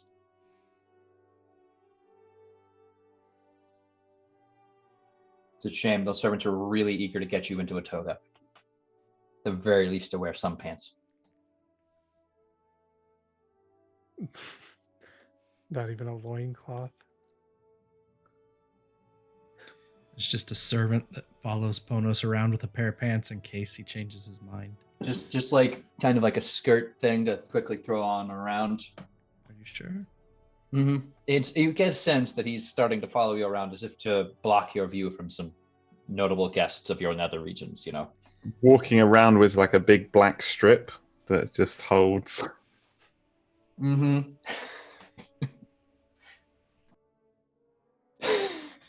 Okay. Eliana, Threnos, and Defera.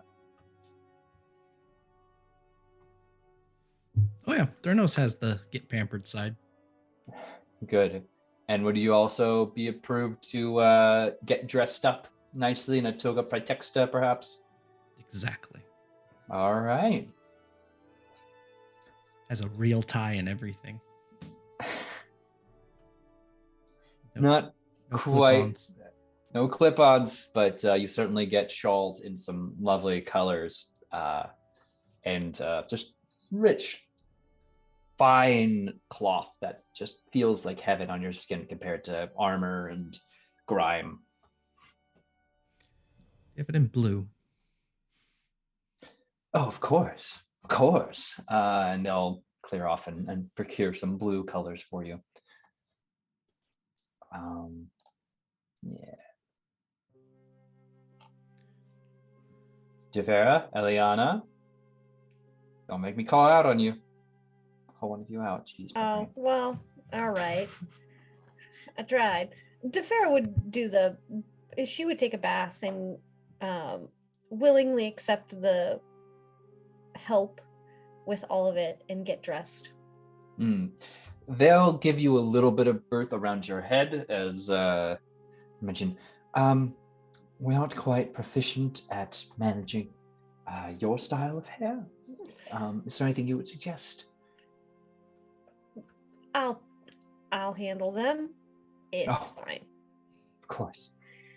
And they'll similarly bring out a range of dresses and shawls for you to choose from, and you can get yourself all decked to the nines. Yeah, she will go ahead and do that. Eliana, are you getting fancy?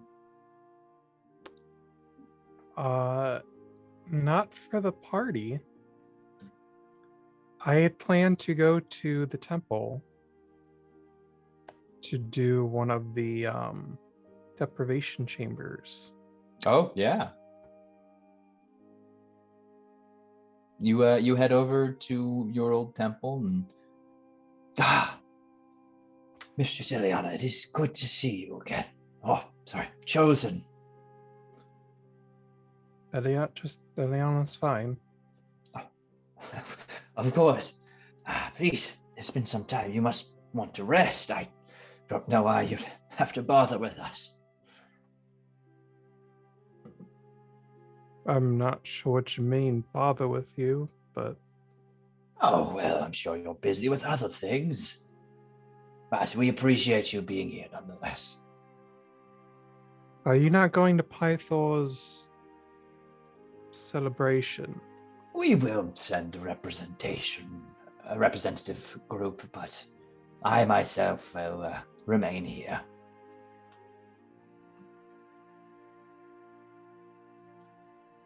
I mean, I'm sure I'll be fine if you go.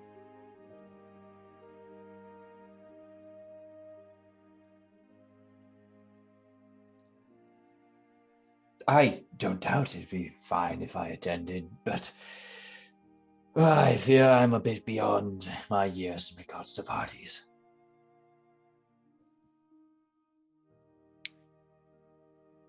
Right. Well, I was just going to use one of the chambers for a time. Oh, of course. Let me lead the way.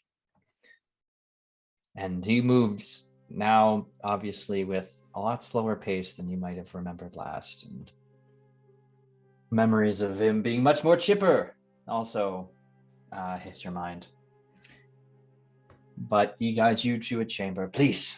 The room is lightly lit with one or two candles, and at the front, and the pool of water sits before you. It's steps leading down in have carved into the marble. So there's light movements of water, but nothing too destructive.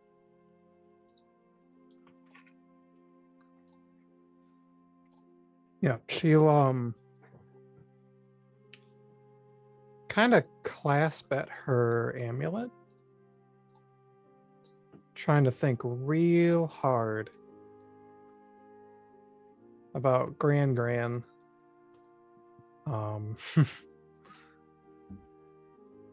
before she goes under. Okay. What specifically? What did she mean when she presumably whispered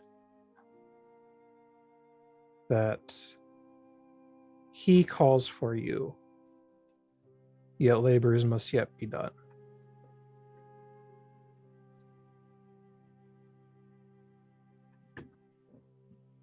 You reflect on it, delving into a myriad of meanings. And one of the most obvious ones is this was in relation to King Acastus and his decree to you, and seems to be urging you to complete your labors before continuing on.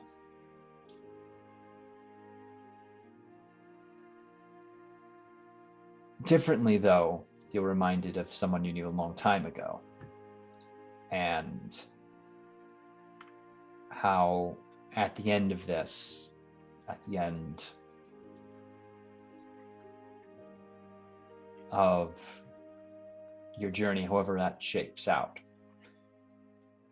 you might see them again, but perhaps encouraging you to keep going forward.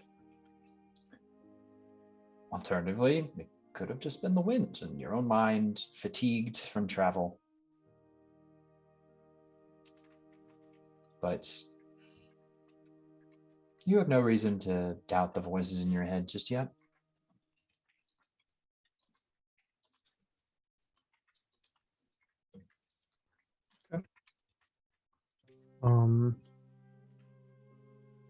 It probably takes a few hours for her to go through this process at the least. So she's going to be quite late to said party. Okay.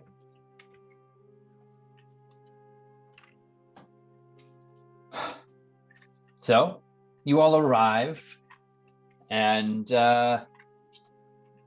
there seems to be a bit of a party in swing. Oh gosh, what would be a good one? Not quite. I'll find some good music here. Yeah, it works. The affair is, at this point, largely ceremonial. People walking in, slowly being introduced, being offered drinks, and making their way in. Light hors d'oeuvres are spread about, various servants' plates. Many areas to sit and recline are about. Areas for small games have taken place. There's the, of course, Pythor has been trying to instruct the other Dragonlords there from Mitros how to throw what appear to be small weighted balls across a pool, across the small water feature there into some hoops that are kind of floating. So I could just give it a toss and then, oh, look at that, 5 points for me. I win again. Sorry, looks like you have to drink. Don't worry, I'll join you. And he has already gotten them all quite drunk. But there's a number of other polite party games. Oh gosh, I'm gonna blank on the name now, of course. But effectively, it's a game where people will sip on small amounts of wine in a large, in a wide bowl, and either attempt to spit it up into another thin bowl on the top of a glass, or flick it up with their glasses, sloshing it back, forward, and up, and trying. And after each round, when they go, a servant will come in and measure the amount of wine that's gotten into the central bowl. But for the most part, it just seems light conversation and congratulations. You come in and can't really get away from somebody trying to shake your hand or honestly hug you or thank you with respect. So what's everyone doing?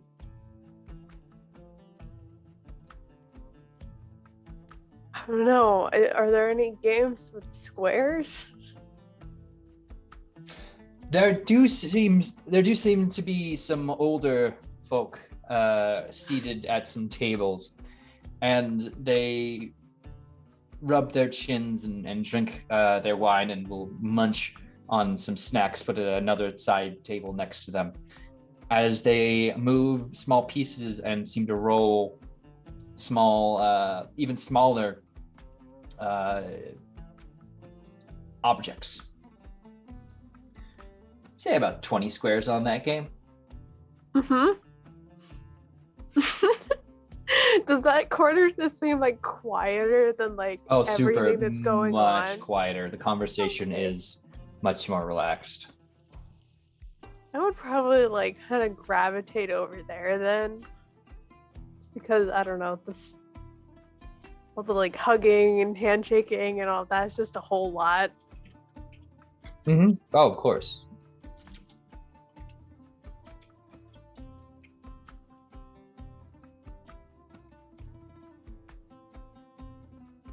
Anyone else? Pharaoh would be getting drunk, probably. Unintentionally.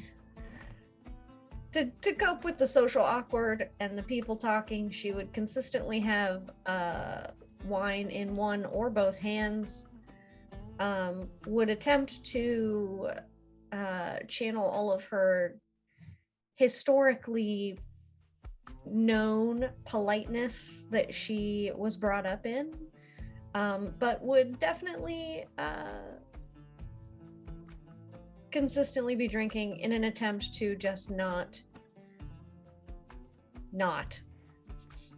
but doing the things. Very, very fair. And attempting to probably distance herself from anyone who rides a dragon currently. That's a very easy task to do so long as you're not around Pythor and his immediate posse, as they seem very intent on not being part of it, but it seems like that intention was thwarted like an hour ago, and now they are kind of in it. And you know, the thing where you can see some of them are starting to nod along, and at this point even Captain Tarkon's laughing in that way some of you might know that he does at parties. So we have two, and you're certainly able to keep yourself well inundated with wine. Usually at these parties, they would offer you a mix, but if you signal to the servant that you don't want any watered down wine, you can get it straight on. She would have definitely found what looked like the weakest of all the people serving, and would have definitely paid him money to provide her with literally the hardest alcohol they can find. I mean, partially on money, partially on reputation. He will nod and attempt to, and he'll scamper off, coming back with a small amphora and like pouring just a little bit into your glass, nodding, and then looking very conspiratorial will disappear away. And I think at that point, Leo arrives. He'll bump into Leo, just like, oh, I'm sorry, my lord, sorry, chosen. It's okay. And yeah, I think he spends a bunch of the time hanging out with Ileana's parents, trying to find Ileana. But since he can't find her, oh well, you know, he'll keep them company and introducing them to everyone and stuff. Oh, this is Evie and her husband Alexos. You know, they've been keeping us, providing us a shelter while we were here. They're the real heroes. There's they will defer any praise you leap onto them back onto you and the group and their daughter. And they will, though they are getting a good amount of admiration and maybe a little jealousy from some people in the upper crusts of who seem to be just a bit fancier than everyone else, as you could explain their wonderful hospitality. And, you know, they seem to be gaining a bit of status, if they didn't already have any. That they seem to have. They have glass windows. Fancy. And it's quite fancy. But they'll be, of course, be looking around. You haven't seen Ileana, have you? I haven't. She was supposed to meet up with the rest of us. And I think I kind of spot Defera as she's seem to be having a great time. And then, yeah, just walk up to her. It's like, have you seen Ileana? Me? No. Mm-mm. Not at all. Are you all right? You seem I'm great. happy. That's great. Wow. Yep. She'll just down the last of her glass. Thank you, Leah. Do you need help finding Ileana? Oh, I think he hesitates for a second. And no, I think I've got it. And then takes a drink and kind of downs it too, as he tries to hide the guilt, and goes back and hangs out with with the parents again.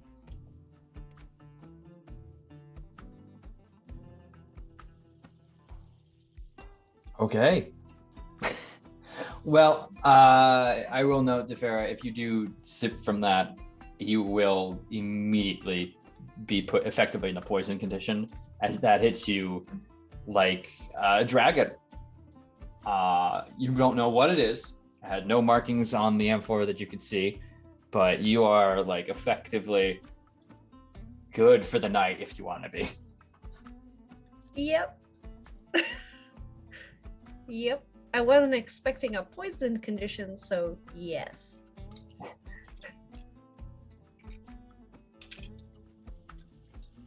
Okay. Sorry, just negotiating something about artwork. Speaking of which, a number of talented artists have now taken to several areas and begun playing instruments for the group, that causing some semicircles to form. And Honos, Threnos, what are you doing?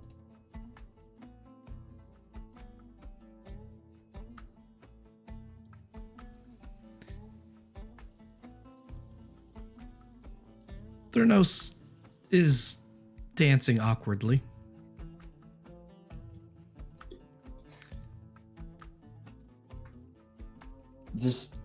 He'll move about, and there doesn't seem to be a concerted group of dancers just yet, but... Oh, hitting the offbeats. Well, as you dance, others will join around you, taking the musician's song, and it's a slower beat, but they'll work their way in and around you. Do you have a small contingent of people dancing formally? Sounds great. Ponos, what's your situation? Status report. It's a little conflicted in a way, I guess, because his first instinct is there's a big party for me, because I'm great. I did all the work. I was there. I fell out of... a tree got pushed on me. I made a lovely stew. It was great. What an adventure. So at first when he gets there, instantly is just not hugely welcoming the attention. It's very kind of almost briskly brushing it off. So just if people coming up and handshakes and congratulations and things like that, he's just like, yeah, I'm great, yeah, well, obviously, like, and then move on to the next person and just like, oh, it's wonderful to meet, yeah, of course it is, I'm me, like, and then poof, next, gone, working way around the room, boom, boom, boom. But halfway through, kind of thinks, oh, well, don't really want to be here. Having a party's pretty good, but what do you do once you're there? I mean, enough people have seen me here now to know that I was here, to know that the reason this party is going on is because I'm great. But, maybe it's time to head out. Maybe I'm done. Maybe I'm done here. This is good. Everyone knows I'm fantastic. Everyone else is slunk off to quiet corners. Yeah. Yep. Probably should go. This is fine.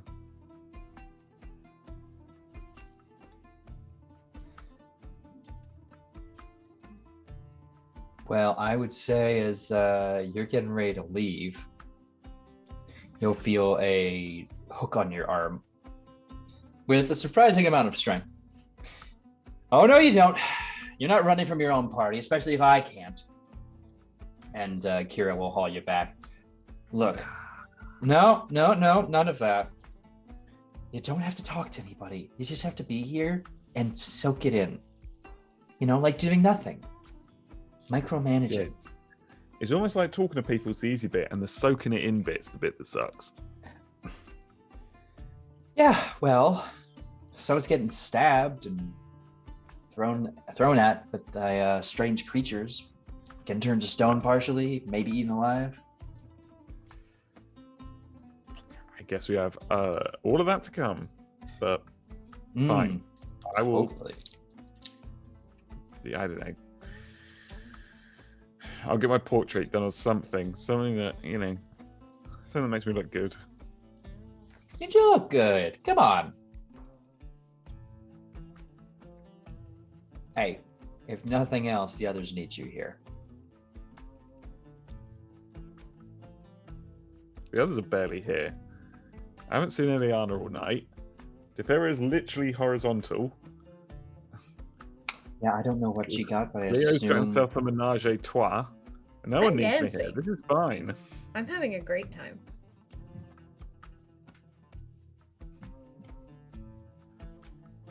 This is some of the shapes that are being thrown here are borderline crimes. Like, I don't want to be an accessory to this. Well, unfortunately, it is your party. So if you want to improve it, you're going to have to do some work yourself. This is a crime scene. Mm. Fine. Yes, someone has to do something here. And as the leader of this band of miscreants, it's my duty to... I don't even care. Fine. You win this round. But I'll resent you for it. I'll mark it down. Resentment, but a win. Good. Right. So... Well, what do you need us to do? What do you need me to do? Because I could blow these guys out of the water easy with music. I don't think we need a battle of the bands just yet. Maybe we'll save that for down the line. Why can't you just, keep those dragon boys away from our not so dragon boys? It's probably for the best at the moment. Oh, don't worry. You'll all be dragon boys eventually. Sounds like a weird thing to say, but that's fine. I say weird things sometimes. Just like to see your reaction. Mm-hmm. It's funny with the rest of you. Anyway, I've said What does that entirely mean, the too rest much. of you? What does that mean? You can't just say that. I flippantly. can. Watch that. Look at that reaction. My goodness, 10 points from me. I'm going to go and distract some people / get whatever Defera had into their cups. That's really Should good. be out for The 3 less days. people remember of this, the better. Well, maybe give them something to remember, something pleasant. You can do that. It would literally be a first. Sure. Think smart. I'll leave you to it. Don't think too hard, and she'll disappear back in the crowd. Well, it's barely started and I already hate it. Perfect. Well, as you plan to how to salvage this party, I think we are going to take a short break to give you some time to figure that out. So we'll be right back. This will be a really short one, and we'll see how the rest of this party goes. Welcome back, everybody, and welcome back to this party. We return one satyr, one mission, many obstacles. So I need to ask. First, Eliana, what would you say your ETA is at this point? And would you like to defer that to me for a properly thematic point? Probably for you, because she would have to go home and change. Fair enough. You would, of course, find your clothes set out for you. Motherfuckers. Your parents love you. Anyway, Ponos, tell me the game plan.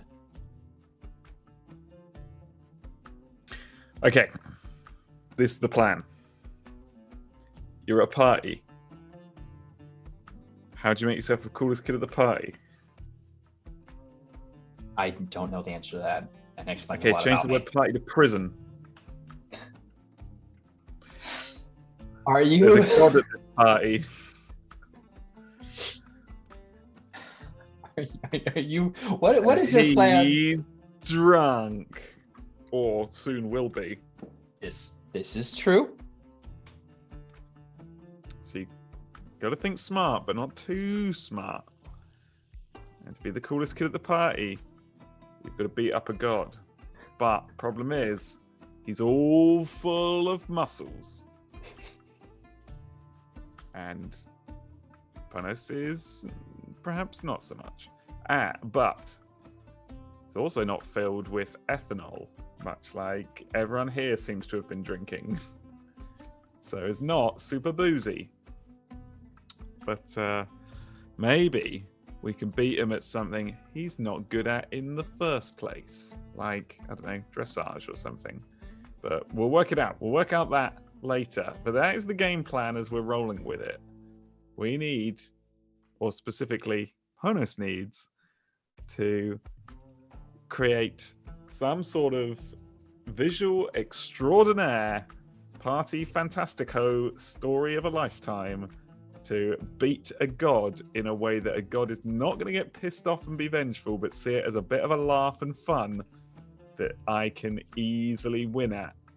That doesn't look like I'm taking advantage of this big drunk dope. Okay.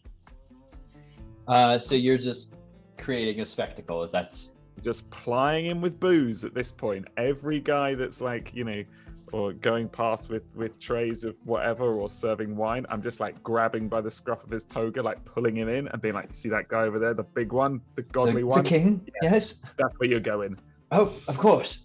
And he's got shortly afterward, I'd say he has a small procession leading around, just like a train of servers coming. And you see, he just takes every single one of these. He takes a sip of every single one like a champ. Even like if it's a particularly fine wine, he seems to actually think on it a little bit before downing the rest of his goblet. That's for my throat. That's what he'll claim as well. Some things. The heated wines are definitely for his throat, he swears. But he's also still playing that game of pond pong. So and enjoying that. Though you can notice his throws are getting quite sloppy. He's kind of tossing them underhand, not really paying attention. Still occasionally actually getting them in, but like definitely not to any. His success is becoming more and more intermittent, and the Dragonlords from Mitros have just basically collapsed or are like in a huddled corner, just kind of like chatting with each other, like head to head.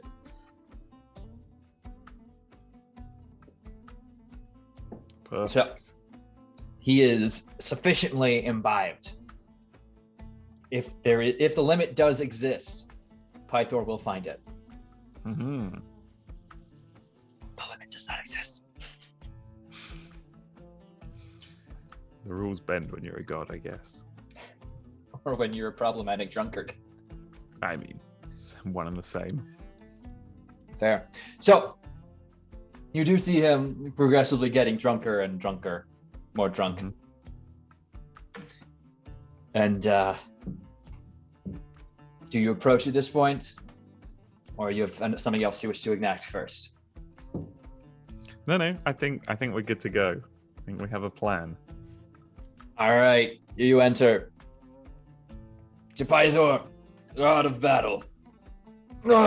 He's wearing, rather than this armor, though fine make it is, he is wearing very large, luxurious purple and white robes. Oh, oh, what is this voice I'm doing? Hey, you. Hey, how's it going? You good? Yep. Well, we're all here. We all are, y'all. We're here. Mm-hmm. How's it going with you? I am great. my daughter is safe. I think my sister's probably fine too. Both of them. That really got real weird real quick, didn't it? Oh, it almost did. You gotta be careful. You're not wrong. My life. But my daughter's safe. My city is no longer under siege. The drought's ended. We're having a party. You're a miracle worker, friend. Summary. Well, I'm having such a fantastic time at this party. I'm so glad to hear that.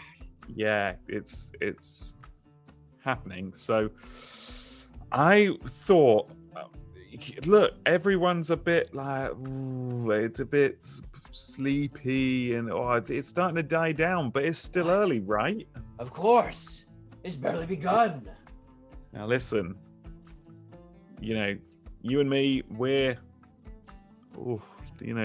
like brother and sister, I guess, in your weird sister complex. But no. You are hanging around with my not son. Good kid. Sure. You're like a friend, but obviously I'm a more daddy figure. I'm not going to use that word, but that's fine. Well, I figured it would be down to us to revive this party. Really don't know if I should be here still, but that's fine. Everything is fine. You are doing great. I think this conversation's going super well. Yep. It's going even better when you hear my fantastic plan. I like fantastic plans. I think we should have a competition, you and me. Yeah. This is empty. Yeah, it's actually empty this time. Yeah, that'll happen. We'll get everyone in the room to judge it. So everyone's opinion matters. That's true. A little competition. Now, I think it would be really fun for everyone to get to know us. So here's the game. I'll pretend to be you, and you pretend to be me, and everyone will score us on how accurate we are. Oh. Okay. All right. I can try. So go and push that lyre player off a little stage that she set up over there by the artists, and give your best impression of me. Do a little speech or something. I don't know. I'm not giving you ideas. Oh, yes, please do. They would be very useful. Well, just be generally pretty great, and you've pretty much nailed it. I'll try. Pretty great, honestly. You're all so nice. I'm gonna win, though. Yeah. It's a battle, and I am god of battles. Hold this for me. And he just removes his toga completely and tosses it at you as you're hit with this small mountain of clothing. Well, that worked quicker than I thought it would. And he marches over just straight through the pond towards this lyre player who sees him like the walking mountain of meat he is, and just like clears out of the way. The dude's literally large. Yeah, I mean, like, he can waft his giant meat mountain wherever he likes. He's literally a god. Like, that's fine. Even the gods are bound by consent of both parties. But he gets up on stage and he goes in, and he'll search around for a moment before grabbing at two people's cups that are vaguely horn-like. And I am very clever and smart, and everyone should listen to me. And I come up with ideas. I think I came up with this one. and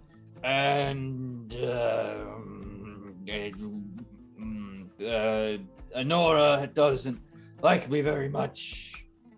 That I'm a chosen of the Oracle, and I'm gonna save the world. That I'm friends with all the other chosen. And he'll just kind of like stumble again. Yep. Surprisingly good. Yeah, that's and he'll step down and look at the two things that mostly like the wine has dripped down his face. Oh, I forgot the bear skin. Damn. Next time, you're up. And he looks at what like the few drops are left in the horns, and he tilts them back the horns, and he'll hand them back to the participants. All right, you go, and he'll sit down with a thud, as now the entire room's attention is solely on this point. I'm gonna wrap the giant purple robe around myself and make my way to the stage, kind of just looking incredibly smug and pleased with myself, and get up there and go, oh yes, my name's Pythor. I can't tell the difference between my daughter and my sister. Ba-ba-doo-ba-doo. I'm a raging drunk. Someone give me a drink. I hate waking up in the morning and feeling sober. I need to be in a constant state of woozy boozy. And everyone calls me their daddy. Or else I'll throw them into the sacrificial pit. Maybe I'll just hire some bozos off the street to have to save people because I can't. I'm fairly useless on the whole. I don't know why I bother. Sometimes tiny people think I'm good because I'm big. And then he'll just like, through this, get a bit carried away with it. And then have a sudden realization of kind of just how slightly over the line some of that might have been. And just give a quick side look to Pythor to see how he's taking this. Roll me a charisma check. Just straight charisma? Persuasion, if you like, whatever your strongest charismatic stat would be, as long as it's a social one. Okay, hang on. Or deception, I suppose, could also work. Because I took the actor feat, so I prepared for this. So if ever I Mr. needed Rogers to just pretend to gave be you a god. -2. Don't worry about it, it's fine. I get +1 if I'm trying to pass myself off as a different person, so everything is fine. So it's only in my 9.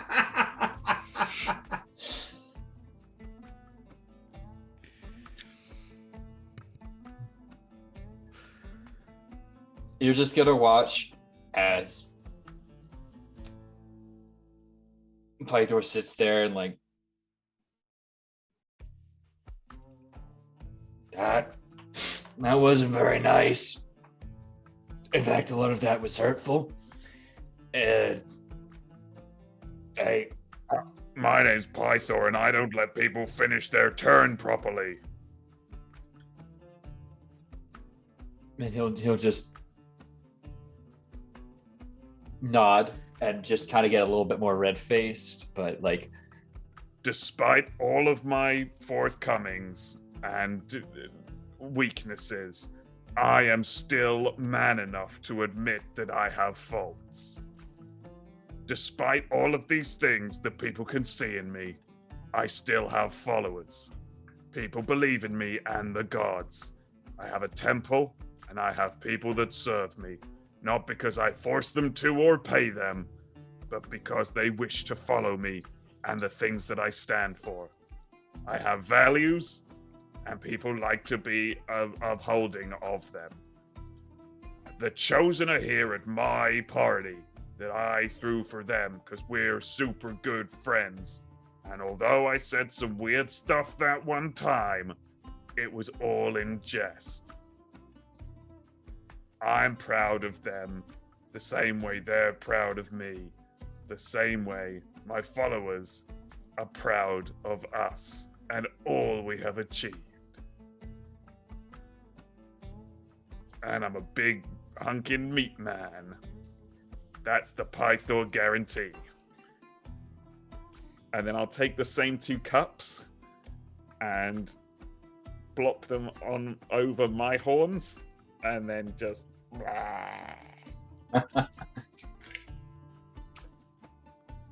I will say that you watch as. It's funny! I thought you were insulting me, and now you're just a real decent guy. Oh, that's good. Oh. Yeah. And he'll get up and he'll just. I think of the 2 of us, you should win because I want you to. And also, you did a good job. I mean, I always do a good job, and obviously I should win, but I guess we'll put it to the people's vote. Since we did agree that would be our measurement. Yes, of course. I think at this point, you can start coming in. All right, which of us pretended to be better? I think I'm piratey voice with this throat thing. And he'll, of course, the votes will come in, and it seems like people are hesitant to vote for you at first until Pythor basically all but, come on, he was great! Give him something, everybody, come on! And then a bunch of hands will shoot up, and he'll raise his own hand shortly before picking you up. He did it! Now your head's almost touching the ceiling. Just, he won! He's the best at impersonations. I'm the uncomfortable best. Mm-hmm. Oh, being the best is uncomfortable. I should know I'm the best. Mm-hmm. Now everybody, let's have a damn good time. And in that silence that follows, you will hear Kira just absolutely laying into some strings onto the lyre, just like going into it.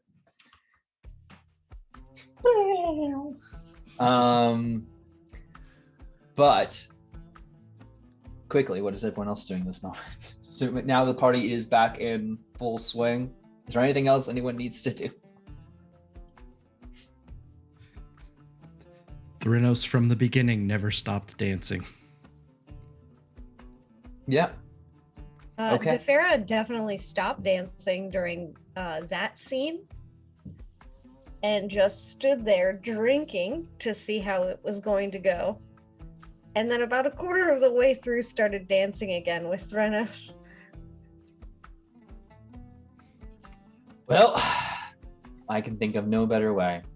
As the party carries on, and some of you enjoy the wild libations, the raucous dancing that shortly follows, or even simple conversations in the quiet playing of a deceptively intricate game. You're called a young whippersnapper many a time. Or Eliana, who comes in and I assume you find your parents in your full dress. They comment how lovely you look. We'll probably come in for everyone else's reaction when we return, because you've been bought some time to avoid the king's summons in an interesting and perhaps not totally unexpected, but unorthodox method. One labor left to complete. Your fame continues to grow around you, and with that come benefits, like this party, and challenges, which you will soon find out about. But the most important thing is you're doing it together. And when one of you stumbles or all of you are attending a poor party, there will always be someone there to lighten the mood, even if they're carrying a weight themselves. And that is where I'm going to call this session of Oathsworn, Odyssey of the Dragonlords, I thank all of my players and thank you to chat for sticking with us. I would ask that all of my fellow storytellers here please go around, tell the people who you are, who you're playing tonight, and where they can find you in the future to help continue to support your excellent work. Starting with Comrade. Hey, Comrade Crash on Twitter. I played Leo Dracos, the Human Paladin, Oath of the Dragonlord. Next, you can find me back here at Oathsworn, but on the 25th, I'll be doing this critical hot ones, which is going to be very, very spicy hot wings and D&D. What can go wrong, right? And then up next will be Sir Hecla. All right, hey everybody, it's me, Sir Hecla. Tonight I played Calliope, the Siren College of Epic Poetry Bard, who walks the path of the Dragon Slayer. You can find me on all of the social medias at Sir Hecla. And in terms of the TTRPG space, you can find me here, obviously, for the show you just saw, every other Tuesday. You can find me back here every other Thursday for Queen's Gambit, our Tyranny of Dragons campaign, along with Klisi and some other fine folks. Throughout all of this month, you can find me on Lost Caravan RPG playing some more Locusts. We're doing another mini-series, and it's all sci-fi, and I'm so excited. I'm playing a microbiologist with, oh man, the backstory is wild. It's gonna be great. I'm so excited. And then on what day? Friday, you can possibly see me on Weave the Tale with some Blue Rose. Mayhaps, potentially. I'm still working that out. Then on Sunday, you can see me over at Neon Lights Roleplay, playing Violet Sea, as per usual. But other than that, I think that's it. Let's move it on over. Oh, wait, there's a Coven game this month I haven't talked about yet. I probably should do that because it's April. The game for April is on the 24th, Sunday, the 24th, and we're playing Basic Witches. We're gonna be a bunch of basic witches who cast spells with lip gloss and pumpkin spice lattes. It's gonna be great. But yeah, that's it. Let's move on over to HP. That is fantastic. Hello, I am the last hit point hero, and tonight I played Thranos, the Siren Sorcerer who walks the path of the demigod. You can find me next this Friday as I DM our Rime of the Frost Maiden campaign. We are chasing a talking moose through the Lonely Wood, so that's fun. Had a fantastic session last time around, and we are excited to see where the story goes from there. I will also be in the Hot Ones one shot and am super excited for that. And here is a little something extra that won't affect the stream, but on the 20th, I am running a guild game. What's a guild game, you ask? A guild game is an off-stream game at TPK Roleplay, where if you join our Discord, where I am certain will spontaneously appear in chat, you can make your way to the guild, apply to be part of the story, play in off-screen games, maybe eventually become an initiate, and maybe even eventually join us here on the stream itself. Now, I have all those maybe eventuallys. Yeah, play a couple games and be a good person. You know, that's all it takes. So yeah, guild game, off stream, join the Discord, jump in one. That's me. Hey, it's Tony. Is it? Allegedly. Who knows? I don't. Supposedly. Yeah, so we don't have Dark Echoes this Saturday, unfortunately, but come the 18th, we do have the next session for Emerald Expeditions, which will have a reveal of at least one kind, probably. And then catch me back here the day after that for the next Odyssey of the Dragonlords. Where I'll tell you all the detail of what Eliana looks like without all of her armor. Maybe. Who knows? I probably won't remember. Um, so we'll go up to the biffiest Al. It was me. It was me all along. Haha. Playing Ponos, the Satyr rogue, who was walking the path of the cursed one. And how many cursed things were said in the last few hours? I counted at least many. But you know, There could have been 2 minis in there. Maybe 3 Whoa. minis. 3 minis. 1 for each hand and 1 in the mouth.